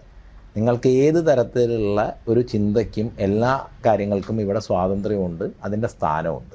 ചാർവാകനെ പോലും ഋഷിയായി അംഗീകരിക്കുന്ന, അതായത് യുക്തിവാദിയായിട്ടുള്ള ചാർവാകനെ പോലും, എൻ്റെ ഗുരുനാഥൻ, അതായത് മന്ത്രദീക്ഷ തന്ന ഗുരുനാഥൻ കാശികാനന്ദഗിരി മഹാരാജാണ്. കേരളത്തിൽ നിന്ന് ഇതിനു മുമ്പ് മലയാളിയായിട്ടുണ്ടായിരുന്ന മഹാമണ്ഡലേശ്വര്, ഭാരതം മുഴുവൻ ഏറ്റവും വിദ്വാനായിട്ട് പ്രകീർത്തിക്കപ്പെട്ടിരുന്ന അദ്ദേഹമാണ്. അദ്ദേഹം 12 ദർശനങ്ങളുടെയും ആചാര്യനാണ്. ഒരു ദർശനം അതിൽ ചാർവാക ദർശനമാണ്. ചാർവാക ദർശനം പഠിക്കാനും അദ്ദേഹത്തിൻ്റെ അടുത്ത് വരും. വ്യക്തിപരമായിട്ട് എൻ്റെ ഗദ്ദി, ഞാൻ ഉജ്ജയിൻ അഖാഡ എന്നാണ്. ഉജ്ജയിൻ അഖാഡയിലെ മഹന്ത്, പീർ മഹന്താണ് അദ്ദേഹത്തിൻ്റെ ഗദ്ദിയുടെ പേര്. അദ്ദേഹം അവിടുത്തെ മുസ്ലിം സമുദായത്തിൻ്റെ പീർ കൂടിയാണ്. ഉച്ച കഴിഞ്ഞാൽ കറുത്ത വസ്ത്രം ധരിച്ചിട്ടാണ് അദ്ദേഹം ഗദ്ദിയിലിരിക്കുക. അപ്പോൾ അങ്ങനെ ഒരു മറ്റ് സംസ്കൃതികളുമായിട്ടുള്ള പരസ്പര ബന്ധവും പരസ്പരമായിട്ടുള്ള സ്വീകാര്യതയും ഒക്കെ ഹിന്ദു സംസ്കൃതിയെ സംബന്ധിച്ചിടത്തോളം ഉണ്ട്. പക്ഷേ സെമറ്റിക് മതങ്ങളെല്ലാം തന്നെ സ്വഭാവത്തിൽ രാഷ്ട്രീയമാണ്. അതൊരു രാഷ്ട്രീയ പാർട്ടി എന്നുള്ളതാണ് അതിൻ്റെ എല്ലാ തരത്തിലുള്ള പ്രകടനങ്ങളിലും. ഇസ്ലാം എന്ന് പറയുന്നത് അല്ലെങ്കിൽ ക്രിസ്ത്യാനിറ്റി എന്ന് പറയുന്നത്, കമ്മ്യൂണിസം എന്ന് പറയുന്നതും ഒരു പൊളിറ്റിക്കൽ ടൂൾ ആണെന്നാണോ പറയുന്നത്? അതിൻ്റെ സംഘടനാ രൂപത്തിൽ അതൊരു രാഷ്ട്രീയ സംവിധാനമാണ്. ആ രാഷ്ട്രീയ സംവിധാനത്തിൽ അപരന് ഇടമില്ല. ഇന്ന് ഈ നമ്മൾ ഈ ഹിന്ദു അവേക്കനിങ്ങിന്റെ കാര്യം പറയുമ്പോൾ കൂടുതലും കണ്ടുവരുന്നത് ഈ പൊളിറ്റിക്കൽ ഹിന്ദു എന്ന് പറഞ്ഞിട്ടുള്ള ഒരു ബ്രീഡ് ഇപ്പോൾ പല ഇതിലും ഡിസ്കഷൻസിലും വരുന്നുണ്ട്. അത് സ്പിരിച്വൽ അല്ല, അല്ലെങ്കിൽ അങ്ങനെ ഒരു ഫിലോസഫിക്കൽ ലൈനല്ല, പക്ഷെ പൊളിറ്റിക്കൽ ഹിന്ദു ആണ് എന്നുള്ള ആ ഒരു ടൈപ്പ് ഓഫ് അവേക്കനിങ് നല്ലതാണോ? അല്ലാതെ ഈ പറഞ്ഞ പോലെ ഒരു ഇൻടോളറൻസും അതൊക്കെ കൂടാനായിട്ടുള്ള ഒരു ചാൻസ് ഉണ്ട്? ഈ പൊളിറ്റിക്കൽ ഹിന്ദു എന്ന് പറഞ്ഞിട്ടുള്ള ഇന്ന് കാണപ്പെടുന്ന, എസ്പെഷ്യലി യങ്സ്റ്റേഴ്സിൻ്റെ ഇടയിൽ പോലും കാണപ്പെടുന്ന ഒരു ട്രെൻഡാണ്. അതിൽ രാജനൈതികം, ഒരു സമാജത്തിൽ ജീവിക്കുന്ന ഒരാൾക്ക് രാജനൈതികതയിൽ നിന്ന് പുറത്തു കടക്കാൻ പറ്റില്ല, ഏത് കാലത്താണെങ്കിലും. ഇപ്പോൾ മാഘം നയിച്ചിരുന്നത് കേരളത്തിൻ്റെ അധികാരികളായിരുന്നു, അവർ ഹിന്ദു ധർമാധ്യക്ഷന്മാരായിരുന്നു. അല്ലെങ്കിൽ ഏത് സ്ഥലത്താണെങ്കിലും രാജാക്കന്മാർ, ഇപ്പോൾ കാശി രാജാവ് ഒരു ഭാരതത്തിലെ എല്ലാ രാജാക്കന്മാരുടെയും രാജാവായിരുന്നു. എല്ലാവരും കാശി രാജാവിൻ്റെ സദസ്യരായിരുന്നു. നമ്മുടെ കേരളത്തിലെ കൊടുങ്ങല്ലൂർ രാജാവും ഏതാണ്ട് അതേ പൊസിഷനിലാണ്. അവരുടെ രാജ്യം വളരെ ചെറുതാണ്, അധികാരം വളരെ ചെറുതാണ്, പക്ഷേ അവരുടെ ധാർമ്മിക അധികാരം വിപുലമാണ്. അവർ പണ്ഡിതന്മാരാണ്. കാശി രാജാവ് കാശി വിദ്വത് സഭയുടെ അധ്യക്ഷനാണ്. അപ്പോൾ അവരെ സംബന്ധിച്ചിടത്തോളം അത് ധർമ്മമാണ്, രാജനൈതികവുമാണ് എല്ലാ കാര്യവും. ഇപ്പോൾ മാഘത്തിലാണെങ്കിലും കുംഭത്തിലാണെങ്കിലും ഓരോ വർഷവും അധികാരത്തിൻ്റെ പ്രവർത്തനങ്ങൾ പരിശോധിച്ച് അവർക്ക് ധാർമ്മിക ഉപദേശം നൽകുന്ന വേദികൾ കൂടിയാണ്. അപ്പോൾ ധർമ്മത്തിൻ്റെ ഒരു സാമാജികമായിട്ടുള്ള രാജനൈതികത ധർമ്മത്തിൻ്റെ അവിഭാജ്യമായിട്ടുള്ള ഭാഗമാണ്. പിന്നെ അതിൻ്റെ പ്രകടനങ്ങൾ ദേശവും കാലവും അനുസരിച്ചാണ് ഉണ്ടാവുക. ഓരോ ദേശത്തും ആ ദേശത്തിനനുസരിച്ച്, ഓരോ കാലത്തും ആ കാലത്തിനനുസരിച്ച്. അപ്പോൾ ഭാരതത്തിനെ സംബന്ധിച്ചിടത്തോളം അല്ലെങ്കിൽ ഹിന്ദു സംസ്കൃതിയെ സംബന്ധിച്ചിടത്തോളം ഉള്ളത് ഒരു വളരെ തുറന്നതും സ്വാഗതം ചെയ്യുന്നതുമായിട്ടുള്ള കാഴ്ചപ്പാടാണ്. പക്ഷേ ഈ സെമറ്റിക് മതങ്ങളെ സംബന്ധിച്ചിടത്തോളം അതിൻ്റെ സംഘടിത രൂപത്തിന് അങ്ങനെയല്ല. സ്വാഭാവികമായിട്ടും അപ്പോൾ അതുമായി ബന്ധപ്പെട്ടുള്ള ഫ്രിക്ഷനുകൾ ഉണ്ടാകും. അപ്പോൾ ആ ഫ്രിക്ഷനുകളെ നിലനിൽക്കണമെന്ന് ആഗ്രഹിക്കുന്ന ആളുകൾക്ക് പ്രതിരോധിക്കേണ്ടി വരും. ഇപ്പോൾ പുറത്തുനിന്ന് വന്ന മതങ്ങൾ എന്ന് പറയുമ്പോൾ ഇവിടെ പാഴ്സി മതമുണ്ട്.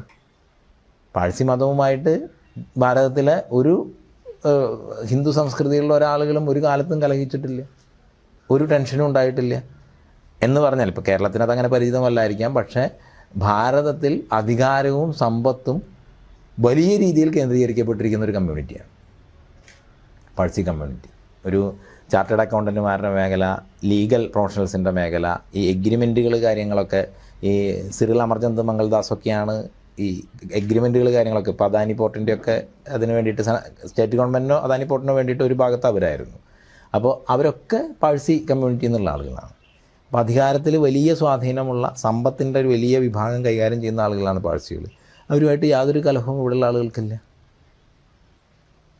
അപ്പോൾ ഈ സെമറ്റിക് സ്വഭാവം ആർജിച്ചുകൊണ്ട് അധികാരത്തെ പിടിച്ചടക്കാനും അപരനെ ഇല്ലാതാക്കാനും ശ്രമിക്കുമ്പോൾ മറ്റുള്ള സ്ഥലത്തു നിന്നും സ്വാഭാവികമായിട്ടുള്ള ആ പ്രതികരണം വരും. ഈ സെമറ്റിക് മതങ്ങളുടെ കാര്യം പറയുമ്പോൾ തന്നെ ഇന്നിപ്പോൾ കേരളത്തിലെ പൊളിറ്റിക്സ് എടുത്ത് നോക്കുകയാണെന്നുണ്ടെങ്കിൽ ഈ ഹിന്ദുത്വം പറയുന്നവരൊക്കെ ആണെങ്കിലും ഈ ഒരു ഹിന്ദു ക്രിസ്ത്യൻ യൂണിറ്റിനെ കുറിച്ചിട്ടുള്ള ഒരുപാട് ചർച്ചകൾ ഉണ്ടാകുന്നുണ്ട്. അതിനെക്കുറിച്ച് അതൊക്കെ സാമാന്യമായിട്ട് ഇപ്പോൾ ഒരു സ്ഥലത്ത് പെട്ടെന്ന് ഒരാളൊരു എന്തെങ്കിലും ഒരു സോഷ്യൽ ഇഷ്യൂ ഉണ്ടായിക്കഴിഞ്ഞ് കഴിഞ്ഞാൽ ആ ഇഷ്യൂ ബാധിക്കുന്ന എല്ലാവരും ഒരുമിച്ച് കൂടും. അതൊക്കെ അപ്പോൾ ഉള്ള പ്രതികരണങ്ങൾക്ക് വേണ്ടിയിട്ട് ഒരുമിച്ച് കൂടുന്നു, അല്ലെങ്കിൽ അത്തരത്തിലുള്ള ചില പ്രതികരണങ്ങൾ ഉണ്ടാകുന്നു എന്നുള്ളത് വിട്ടിട്ട് അതിന് വലിയ ഇപ്പം അതിൽ രണ്ട് വ്യത്യാസങ്ങളുള്ളത്. ഇപ്പോൾ ക്രിസ്തു മതത്തിനെ സംബന്ധിച്ചിടത്തോളം ആണെങ്കിൽ അവർ ഒരുപാട് ആന്തരികമായ പരിവർത്തനങ്ങൾ വിധേയമായിട്ടുണ്ട്. ഇപ്പം ഈ ഏത് സ്ഥലത്താണെന്നുണ്ടെങ്കിലും മതം അധികാരരൂപം ആർജിക്കുമ്പോൾ അതിൻ്റെ എല്ലാ തരത്തിലുള്ള പ്രശ്നങ്ങളും ഉണ്ടാവും. ഇപ്പോൾ നമ്മൾ ഇന്ന് കാണുന്ന പർദ്ദ എന്ന് പറയുന്ന ഒരു ഏറ്റവും ഒരു സ്വാതന്ത്ര്യത്തിന് ഭീകരമായൊരു സാധനം, ഇതിന് മുമ്പ് ഇപ്പോൾ ഇവിടെ മറക്കുടയ്ക്കുള്ളിലെ മഹാനരകം എന്ന് പറയുന്ന നാടകം ഉണ്ടായിട്ടുണ്ട്.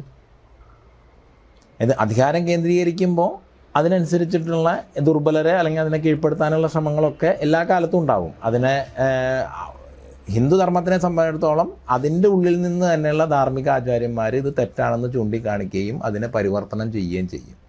എല്ലാ ദൗർബല്യങ്ങളും കുറച്ച് കാലത്തേക്കേ ഉണ്ടാവുള്ളൂ അതിൻ്റെ ഉള്ളിൽ നിന്ന് തന്നെ. കാരണം ധർമ്മമാണ് ഇവിടെ ഏറ്റവും പ്രധാനം എന്നുള്ളത് കൊണ്ട് അതിൽ വരുന്ന വൈകല്യങ്ങളെയൊക്കെ ഈ ധർമ്മം തന്നെ കറക്റ്റ് ചെയ്ത് പോകും. മറ്റുള്ള സ്ഥലങ്ങളിലെന്ന് പറയുന്നത് അതിൻ്റെ ബേസ് അധികാരമായതുകൊണ്ട് അവർ ധർമ്മത്തെ അധികാരത്തിന് വേണ്ടി മാറ്റിവെക്കും. അകത്തു നിന്നൊരു പരിവർത്തനം വളരെ വളരെ കുറവാണ്. പക്ഷേ ഈ ക്രിസ്തു മതത്തിനെ സംബന്ധിച്ചിടത്തോളം ഒരു മധ്യകാലഘട്ടത്തിലെ ഒരു ഭീകരതയ്ക്ക് ശേഷം അവർ മറ്റുള്ള സംസ്കൃതികളെ കൂടുതൽ ഉൾക്കൊള്ളാനും അവർ തുറസിലേക്കും പോയി തുടങ്ങിയിട്ടുണ്ട് കാലം കൊണ്ട്. അപ്പോൾ അങ്ങനൊരു മാറ്റം അവരിൽ വരുന്ന സമയത്താണെന്നുണ്ടെന്നുണ്ടെങ്കിൽ ഈ ടെൻഷനുകളൊന്നും ഉണ്ടാവില്ല. പഴയ കാലത്തുണ്ടായിരുന്നു. ഇപ്പോൾ ഗോവയിൽ ഹിന്ദുക്കളെ കൂട്ടക്കൊല ചെയ്ത ആളെയാണ് ഇപ്പോഴും കേരളത്തിൽ പുണ്യവാളനായിട്ട് പല പള്ളികളിലും വെച്ച് ആരാധിക്കുന്നത്. അപ്പോൾ അതൊക്കെ അത്തരത്തിലുള്ള ടെൻഷനുകൾ ഉണ്ടാകുന്ന സമയത്ത് അത്തരത്തിലുള്ള ടെൻഷനുകളൊക്കെ ഉണ്ടാകും.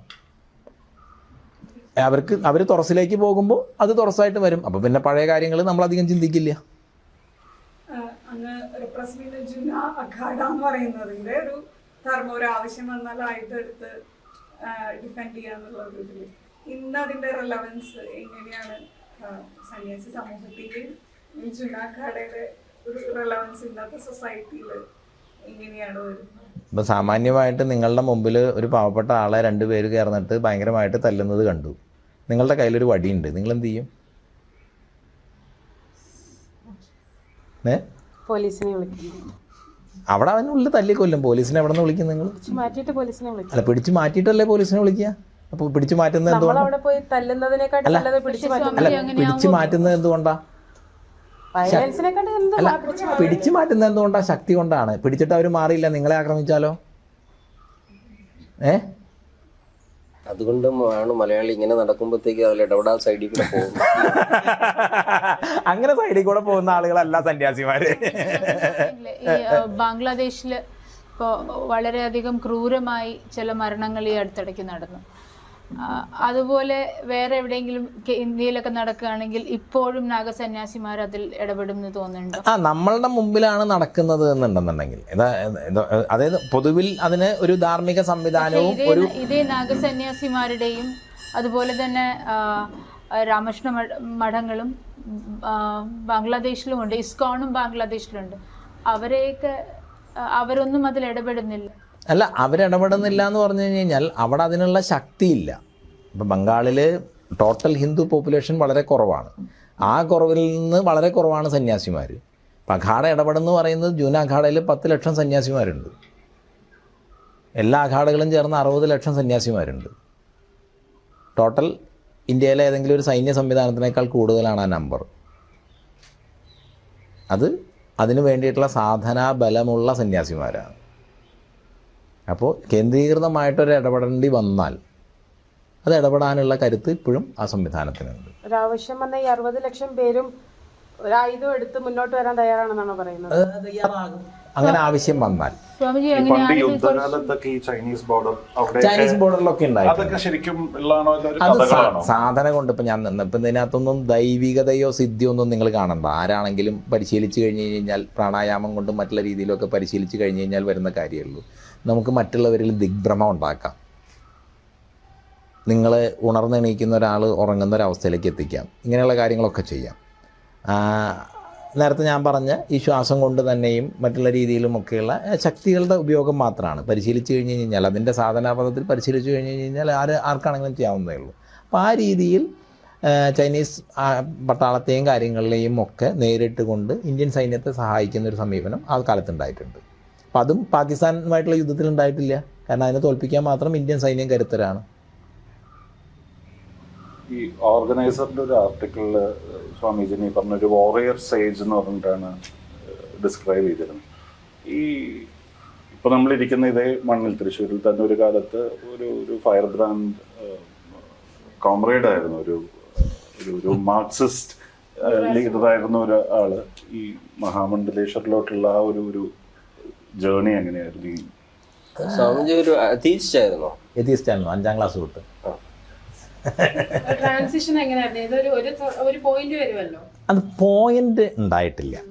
കാരണം ഞാൻ അതിന് ശേഷം പ്രധാനമായിട്ടും പത്രപ്രവർത്തനത്തിലേക്കാണ് വരുന്നത്. അപ്പോൾ പത്രപ്രവർത്തനത്തിൻ്റെ ഭാഗമായിട്ട്, ജോലിയുടെ ഭാഗമായിട്ട് നമുക്ക് പല ആധ്യാത്മിക, ഇപ്പം നിങ്ങളൊക്കെ ഇരിക്കുന്നത് പോലെ തന്നെ നിങ്ങളിപ്പോൾ ഇതിനോട് താല്പര്യമുള്ള ആളുകളുണ്ട്, താല്പര്യമില്ലാത്ത ആളുകളുണ്ട്. താല്പര്യമില്ലാത്ത ആളുകളാണെങ്കിൽ ഇപ്പം ഞാൻ സംസാരിക്കുന്നതിൽ നിന്നും ചിലപ്പോൾ നിങ്ങൾ ഇതുവരെ ചിന്തിച്ചതിൽ നിന്ന് വ്യത്യസ്തമായിട്ടുള്ള ചില കാര്യങ്ങളൊക്കെ നിങ്ങൾക്ക് കേട്ടിട്ടുണ്ടാവും. ആ കേട്ടത് നിങ്ങൾക്ക് നിങ്ങളുടെ യുക്തി കൊണ്ട് സ്വീകരിക്കാൻ തള്ളിക്കളയാം, അത് വേറെ വിഷയം. അപ്പം അങ്ങനെ നമ്മുടെ ജോലിയുടെ ഭാഗമായിട്ട് നിരവധി ആധ്യാത്മികമായിട്ടുള്ള പരിപാടികളിൽ പങ്കെടുക്കുകയും അതിൻ്റെ ക്ലാസ്സുകൾ കേൾക്കുകയും അത് റിപ്പോർട്ട് ചെയ്യുകയും ഒക്കെ ചെയ്യേണ്ട സാഹചര്യം ഉണ്ടായിട്ടുണ്ട്. പല പരിപാടികളും മറ്റുള്ള കാര്യങ്ങളുമൊക്കെ. അപ്പോൾ അങ്ങനെ കേൾക്കുമ്പോഴും പിന്നെ ഞാൻ പൊതുവിൽ യാത്ര ധാരാളം ചെയ്യുന്ന ഒരാളാണ്. ഇന്നത്തെ പോലെ ഒരു യാത്രാ സൗകര്യങ്ങളോ പിന്നെ ATM കാർഡോ മറ്റുള്ള സൗകര്യങ്ങൾ പോലും ഇല്ലാത്തൊരു കാലത്താണ്. അപ്പം അന്നൊക്കെ ഹിമാലയത്തിലേക്കൊക്കെ യാത്ര ചെയ്യുമ്പോൾ ആകെ 2 ബസ്സാണ് ഉള്ളത്. ആ 2 ബസ്സിനും ആദ്യം ചില്ലിൽ എഴുതി വെച്ചിരിക്കുന്നത് ജൽദി ജാനെ വാലി യാത്രി നാ ബൈട്ടെ എന്നാണ്. ഇത് എത്തുമ്പോൾ എത്തുന്നുള്ളതാണ് കണക്ക്. അപ്പോൾ രാവിലെ എണീറ്റ് നമ്മൾ നടന്നു തുടങ്ങണം ഒരു സ്ഥലത്ത് ഇറങ്ങിക്കഴിഞ്ഞാൽ. കാരണം അന്ന് വരാനുള്ള ബസ് വരുന്ന യാതൊരു ഉറപ്പില്ല. അതിനെ കാത്തിരുന്നാൽ ചിലപ്പോൾ ഒരാഴ്ച അവിടെ ഇരിക്കേണ്ടി വരും. അപ്പോൾ നടന്നാൽ നമ്മളൊരു 10-20 കിലോമീറ്ററെങ്കിലും നടക്കും. ബസ് വന്നാൽ സ്വാഭാവികമായിട്ടും ഒന്ന് കയറി അന്നത്തെ ദിവസം പോകും. അപ്പോൾ അങ്ങനെ പോകുന്നൊരു കാലത്ത് നമുക്ക് പ്രധാനമായിട്ടും താമസത്തിനും ഭക്ഷണത്തിനും ഒക്കെ ആശ്രയിക്കേണ്ടായിരുന്നത് ആശ്രമങ്ങളാണ്. അപ്പോൾ അവിടെ ഇന്നും അന്നും ഒക്കെ നമുക്കൊരു വരുമാനമില്ലാതെയും 2-3 ദിവസം താമസിക്കാം, ഭക്ഷണം കാര്യങ്ങളൊക്കെ കിട്ടും. അപ്പോൾ നമ്മൾ അവിടെ ചെല്ലുമ്പോഴും ഇവരെ പരിചയപ്പെടുമ്പോൾ തന്നെ നമ്മൾ പറയുന്നത് ഞാൻ അങ്ങനെ ഒരു വിശ്വാസിയോ മറ്റുള്ളതൊന്നുമല്ല. അവിടെ അതൊന്നും ഒരു പ്രശ്നവുമല്ല. പരമ്പരാഗതമായിട്ടുള്ള ആശ്രമങ്ങളിൽ അതൊന്നും ഒരു വിഷയമൊന്നുമല്ല. പക്ഷേ അവിടെ നമ്മളൊരു സ്ഥലത്ത് ചെല്ലുമ്പോൾ അതിൻ്റെ നമ്മളിപ്പോൾ ഞാൻ അങ്ങയുടെ വീട്ടിൽ വരികയാണെങ്കിൽ ആ വീടിൻ്റെ ഒരു മര്യാദകൾ ഞാൻ ശീലിക്കണം എന്ന് പറയുന്നത് പോലെ നമ്മളവിടെ ഇരിക്കുകയാണെങ്കിൽ അവിടുത്തെ പ്രഭാഷണങ്ങളുടെ സമയത്ത് അവിടെ ചെന്നിരിക്കണം. ഭക്ഷണം കഴിക്കുമ്പോൾ എല്ലാവരും ഒരുമിച്ച് കഴിക്കണം. ചിലപ്പോൾ അവിടെ നിന്ന് പോകുമ്പോൾ ചില പ്രായമായിട്ടുള്ള ആൾ അങ്ങടാണെങ്കിൽ ഞാനും കൂടി ഉണ്ട്, അല്ലെങ്കിൽ അങ്ങനെ ഒരുമിച്ച് വരും. അപ്പോഴൊക്കെ ഇവർ സംസാരിക്കുക ഇത്തരം കാര്യങ്ങളാണ്. അപ്പം നമ്മൾ അതുവരെ മനസ്സിലാക്കിയതിൽ നിന്നും നമ്മൾ അറിഞ്ഞതിൽ നിന്നും അല്ലെങ്കിൽ നമ്മൾ പ്രസംഗിച്ചതിൽ നിന്നുമൊക്കെ വ്യത്യസ്തമായിട്ടുള്ള പല കാര്യങ്ങളും അത്തരത്തിലുള്ള ക്ലാസ്സുകളിൽ നിന്ന് നമുക്ക് കേൾക്കാനിടയായി. എൻ്റെ യുക്തി കൊണ്ടും എൻ്റെ അനുഭവത്തിലും അതാണ് കൂടുതൽ നമുക്ക് സ്വീകാര്യമായത് എന്ന് തോന്നി. അങ്ങനെയാണ് കാലക്രമേണ ഞാനിതിലേക്ക് വരുന്നത്. ഒരു ഇടത് മനസ്സിനെ ഞാൻ ഇന്ന് കാണുന്നത് നിഷേധാത്മകമായിട്ടുള്ള ഒരു മനസ്സായിട്ടാണ്.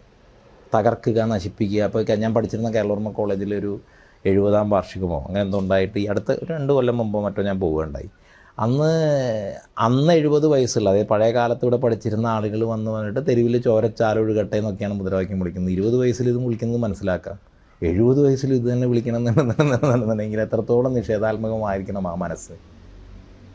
അപ്പം അതിന് സർഗാത്മകമായിട്ടുള്ളൊരു ഇതാണ് മുന്നോട്ട് വയ്ക്കുന്നത്. ഇപ്പം മാഘത്തിന് തന്നെ കളക്ടർ അനുമതി തരാതിരിക്കുന്ന സമയത്ത് ഒരു മാർഗം കളക്ടറേറ്റിലേക്ക് മാർച്ച് നടത്തുക എന്നുള്ളതാണ്. രണ്ടൊരു മാർഗം നിശ്ചയിച്ച മാഘം നടത്തുക എന്നുള്ളതാണ്. അത് സർഗാത്മകമാണ്, മറ്റത് നിഷേധാത്മകമാണ്. നമ്മൾ ആ മാഘം നമ്മൾ നിശ്ചയിച്ച പോലെ നടത്താനാണ് തീരുമാനിച്ചത്. അപ്പോഴും അവസാന സമയം വരെയും നമ്മളെല്ലാ സർക്കാർ സംവിധാനങ്ങളുമായിട്ടും കോപ്പറേറ്റ് ചെയ്യുകയാണ് ചെയ്തത്. അവർ 1.5 പുറത്തിൽ കഴിയാതെ ഉപന്യസിക്കാൻ തന്ന ചോദ്യങ്ങൾക്കൊക്കെ 2 പുറത്തിൽ തന്നെ നമ്മൾ മറുപടി കൊടുത്തിട്ടുണ്ട്. സ്വാമിജിക്ക് കുംഭമേളയായിട്ടുള്ള ഒരു റിലേഷൻ എന്താണ്? ഇവിടെ നിന്ന് മാറി നിൽക്കാനാണ് ആദ്യം കുംഭമേളയിൽ പോയത്? അന്ന് 2001 നമ്മളിവിടെ ഒരുപാട് നമ്മൾ ഒരു സമര കാലഘട്ടമാണ്. അപ്പോൾ സമര കാലഘട്ടം എന്ന് പറയുമ്പോൾ സ്വാഭാവികമായിട്ടും പോലീസ് അതിന് നേതൃത്വം കൊടുക്കുന്ന ആളുകളുടെ പേരിൽ ഒരുപാട് കേസുകൾ ചാർജ് ചെയ്യും. കേസുകളെല്ലാം നോൺ ബെയിലബിൾ കേസുകളായിരിക്കും. ഇപ്പോൾ ഈ നോൺ ബെയിലബിൾ കേസുകൾ വരുമ്പോൾ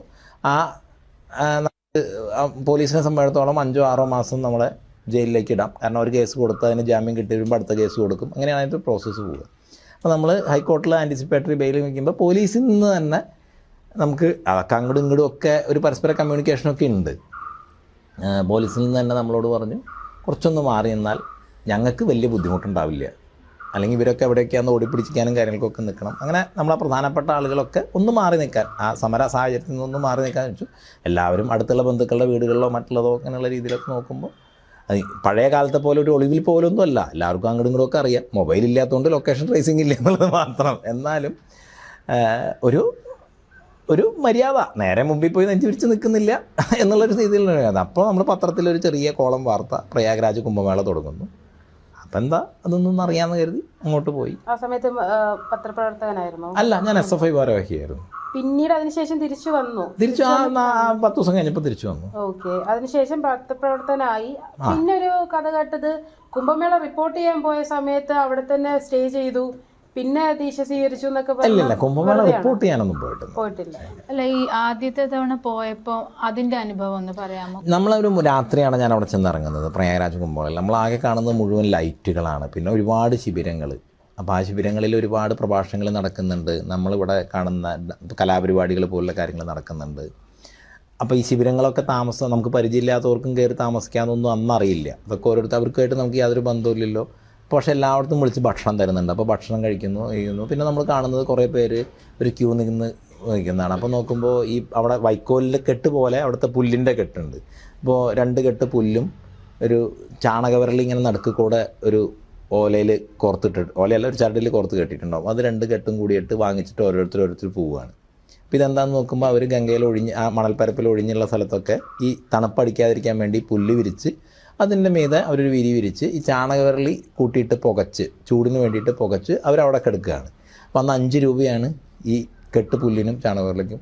നമ്മളും അവിടെ നിന്ന് 5 രൂപ കൊടുത്ത് ഇത് വാങ്ങിച്ച് ഒരു 5-6 ദിവസം അങ്ങനെ അവിടെ ജീവിച്ച് രാവിലെ പുഴയിൽ കുളിച്ച് ഭക്ഷണം എല്ലാ സ്ഥലത്തു നിന്നും ഭക്ഷണം അങ്ങനെ കിട്ടിക്കൊണ്ടിരിക്കും. ഭക്ഷണമൊക്കെ കഴിച്ച് ഒരു 4-5 ദിവസം അവിടെ തങ്ങി. ഒന്നും മനസ്സിലായിട്ടില്ല. 5 ദിവസം തങ്ങിയിട്ടും ഒരുപാട് കാര്യങ്ങൾ എന്തൊക്കെയോ നടക്കുന്നു എന്നല്ലാതെ എന്താണ് കുംഭമേള എന്നോ എന്താണ് കാര്യങ്ങളെന്നോ ഒന്നും മനസ്സിലായില്ല. അപ്പോൾ 5-6 ദിവസം അവിടെ നിന്നിട്ട് തിരിച്ചു പോരുകയുണ്ടായി. പിന്നെ എപ്പോഴാണ് ഒരു അവേക്കനിങ് ഉണ്ടായത്, ഒരു സ്പിരിച്വാലിറ്റി എന്ന് പറയുന്നത്? അതാണ് ഞാൻ പറഞ്ഞത്. ഞാൻ ഇങ്ങനെയുള്ള യാത്രകളും പത്രപ്രവർത്തനത്തിൻ്റെ ഭാഗമായിട്ടുള്ള റിപ്പോർട്ടിങ്ങുകളും ഒരു കാലഘട്ടം അങ്ങനെ എന്തെങ്കിലും പറയാൻ പറ്റുമോ? അങ്ങനെ ഒരു 2005 ഒക്കെ തൊട്ട് എന്ന് പറയാം. 2003, 2004 ആ ഒരു സമയമൊക്കെ തൊട്ട് എന്ന് പറയാം.